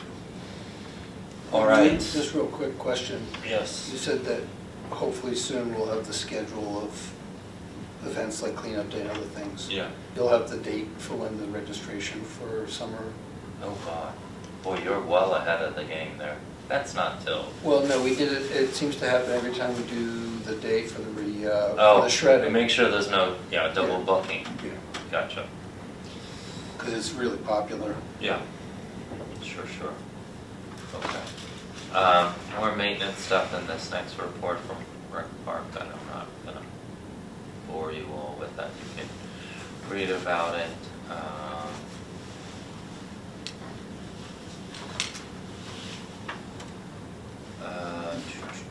All right, comp plan. Jacob, that would be you, Yep. right? Yeah, so we have the newsletter from the Comp Plan Steering Committee. I went to a meeting last night and they talked about a lot of the progress that's happened so far, which is you'll see on the front here, including the visioning workshop that occurred in October. There's a lot of like the planning and analysis of trends and things like that that are included, prior to that happening. Where we are right now on the second page, ongoing and upcoming opportunities, things that we would encourage community members to consider doing if they haven't done so yet is to participate in this first round of soliciting feedback, which includes the visioning survey. Links are available on the website. There's a version in English and a version in Spanish. And then there are kitchen table conversations that are happening on an ongoing basis. And those are small gatherings, sort of like the visioning workshop, collecting ideas, goals, priorities for Red Hook. So those are going to be happening, over the next over the coming weeks. There's going to be a second round of workshops coming up. There's going to be more communication from the committee, but I think the newsletter gives a good overview of where things have been so far, and then ways to participate in the immediate future. So more to come. Great. We encourage everybody to participate. We're very excited to hear what you'd like to see for the next 20 years in your community or so, and how we can incorporate that into a plan. All right, who will speak for the trees? Tree Preservation Commission. So at last week's meeting, so a list of the things that were discussed. There's work happening for the tree inventory protocol, trying to make it user-friendly for the people that will be doing the inventory, members of the committee and volunteers. Information about the Arbor Day celebration scheduled for Saturday, April 25th. Could be working with local organizations to join and celebrate the town of Red Hook's 20th year as Tree City. So there was work happening ahead of that, but this is officially the 20th year, so there'll be new signs and everything like that going up to celebrate that. The books for the 2026 Middle Road School poster contest winners have been ordered, so the winners will be receiving those soon, if not already. And then a few things specifically about trees, right? So the trees on Pitcher Lane, Butts Corners Road, Wales Back Road, and Rec Park West have been pruned, weeded, and remulched. New signs have been installed. For the spring tree planting, there's a discussion of various planting sites, including Butts Corner Road, Pitcher Lane, and Rec Park West, so that's sort of filling in where existing plantings have happened. And then there was discussion about an interest in installing a bench at Rec Park West. So they've been doing a lot of work in doing plantings in that park, and working with the Rec Park Commission on some of the site design for that. So they're going to be gauging interest, from the Rec Park Commission to talk about what that might look like as far as bench options, ways to install it, requirements, costs, where that'll come from. So, yeah, that's everything that happened. And somebody will make sure that's consistent with the adopted plan for Yeah. Rec Park. Yeah, and I think that's part of going to the Rec Park Commission to work on, some of the planting. That's why every time there's been a suggestion for a planting in that park, it's been in collaboration. And must we put them in cement? Must we? I don't know that. I mean, it seems sort of a presupposed thing as part of their conversation, but I know maybe that's a thing I can go back to them and ask if there are alternatives to having a concrete pad. I know that they were talking about another bench that was more recently installed that had something like that. And sort of like, I know I think John had an idea of like how to source that. It seemed like it sort of fell in line with installing a bench, but yeah. Well, I just, all these things are great, a bench honoring somebody, a tree honoring somebody, but, they also influence the site plan, and so, you don't want to do something that take out later or something. Yeah. And I think I don't know that this one's intended to be like a bench for somebody necessarily. It's more for the public, right, as they're accessing the park to have a place to sit further into the park. Makes sense. Trail. Okay. Ethics made their training fun. Can you make water reporting fun? Well, when you're thirsty and you want a nice glass of water. How are we pumping out on well one? That's really the question, the issue with well one, fortunately, it's stable. Okay. It's just not stable at a level we want it to be at. There's no fluctuations. It's just they were both rehabbed about 3 years ago, and well number one is having a relapse, if you will. And part of this goes back to the NOT issue for bid limits. So my understanding from the last meeting a couple of weeks ago with the water department was that Dan Valentine, who works at Time Bond, who's the engineer for our water department, was putting it out for bid. There are really only two companies that do this kind of work that have done this work for the town in the past. And they'll get the results. Yeah, I mean they'll get it rehabbed, and then we'll know when they do all the things that they do to rehab it. If we still have a problem with well one, then we'll know immediately that we have to drill. Either there is a third well that was drilled a long time ago that was really a test well, but it's there. Yeah. Okay. That could either be rehabbed or we'll drill. What are they supposed to be pumping at? They pump generally at about close to 100? 100 gallons a minute. They can actually do up to 200, but they regulate because of the mechanics of knowing when the pressure in the tank reaches certain levels and certain heights. And one of the things that we approved at the last meeting was the contract for them to have they've been using a two-way radio, and they're going to go to cellular so it reports back so they can remotely change it. What they did in the past, they were always doing about 150. They cut it back to 100 because it still was fine. So it's not an issue of how much, it's maintaining that level. And so, it's probably been the last 4 months that well one has been about 45. It's functional, but that's not optimal. Certainly they know that and they try to increase it, it won't go up. Well number two, if they wanted to jack it back up to 150, it would go. That's not an issue. So that's where we are, hoping that they get it done and we'll know soon. Other than that, the water that's coming out of our wells is exceptional. Right. Hey, didn't we have December, right? Did we have a PFAS Let's see if it was in. Testing Yes. wasn't. No, I don't think they didn't give us the, yeah, they did, it was It was due not, by, right. it was due by the end of December, Yeah. but it, was it in the January? I thought there was a discussion, was at the meeting, that they were done, but for some reason they did not have. It's listed as done in the January Yeah. report. But we don't have It's, the, yeah, I'll have it in the For the February next one. meeting. Listen, they would've let us know. Yeah, if so there I was feel like anything. we have that information if it were. Yeah, trouble concerned. finds you, It would be especially good to that. have I think you'd be That kind of surprised trouble, at how too. many public water Sure. Yeah. systems in Dutchess County have it. I was gonna say, I mean, almost all of them have some, we've had none, which is a really, a good thing. We're not jinxing that too. Okay. No, he's been right. He's been saying some of these meetings are longer, we never have PFAS. Yeah, Those are good. yeah, they were good Accurate. things. As long as we don't open like a Teflon, a factory to Yeah. make Teflon coatings nearby, I feel comfortable we're not opening a Teflon factory. because that's one of the We big. better make sure, now you got me wondering about our zoning, whether or not we, just when you think you've got enough protections in place. Guess what, folks?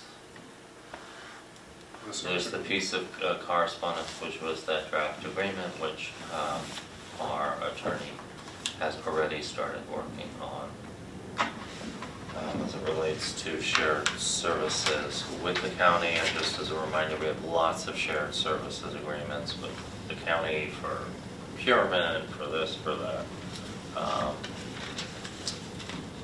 I imagine we'll have this on the next maybe meeting or two. We're waiting. There's 22 townships and 8 cities and villages in the county, so there's going to be a lot of comments from a lot of attorneys, which makes for muddled soup. But yeah, this should come back in maybe a couple meetings. We'll have this back on the agenda. With that being said, folks, take it easy out there. Keep an eye on your neighbors. I saw a neighbor of mine who I won't disclose name or age, but I was concerned that he was shoveling this afternoon and how much he was shoveling.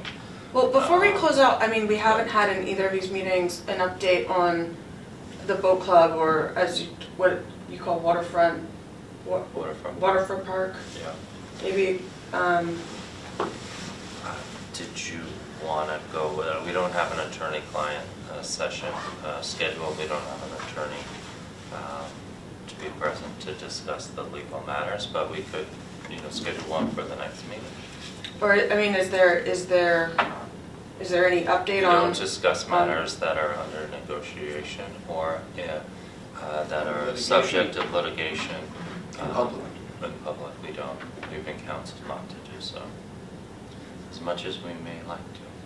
So in order to kind of recap on where we are with that, what would be the process? I think it might make sense to have an attorney-client session. We might have something back at the next meeting, so let's hope we do, something to discuss. Okay. Well, I mean, I think if we do or if we don't, maybe it would be a good time to regroup. And if it's so you're saying to go into executive session and have a discussion. To go into attorney, there's very different circumstances when you can go under one or the other. And by the way, there's new guidance on some of this stuff, so yeah. So what does that share look? all What that is? with me. Can you So explain what that means? To go into attorney-client, Yes. you would need to have an attorney there, and you would need to be asking legal advice about matters. Yeah, that's really In the room or in private? In private. In private. in the room with the attorney. As part of the meeting. Yeah, we Yeah. make a motion to go into attorney-client, then we Attorney-client, go okay. into the back. What's the difference between that and an executive session? Oh, I'll send you all that stuff. I'm surprised they didn't give that to you. They didn't know. Newly but elected. I they're learned supposed- lots, but not They're supposed to have specifically. given you that at all, the newly elected training. I'm surprised you didn't get that. Okay, yeah, I'll send you all that information so you know all the different circumstances and the latest updates, right, Chris? She's there. Yes, that's right. There was a recent, I don't think there's anything really new there, but it's just reiterating all the best practices and all the requirements. And they're basically, APO was reminding folks who are involved in public authorities about their responsibilities and how executive session works. But it's certainly helpful for anybody who's needs to understand these things. Because they're really talking about the open meeting law, so. Yeah, Chris, if you have something that is fairly concise to share with our new And I would board. just share that recent publication, that was useful. Okay. You have that, yes? Yeah, I do. I think you sent that to me. I'm I know it's surprised. not concise, but that's, it is what it is. By lawyers, it's not going to be concise. That was what they intended to share with boards, so that's their training resource. Right. Okay. Yeah. Okay. Thank you very much, and again, thank you all for joining us. Please take it easy out there. Hopefully we'll get lucky with this storm that's coming up the coast. But do read about winter prep guidance. It can save lives. It certainly can help folks stay warm, keep their property safe, and so on and so forth. With that being said, I'd like to make a motion that we close tonight's meeting. Second. Okay, all in favor? Aye. Aye. Aye. Thank you all. Thank you all. Have a good night.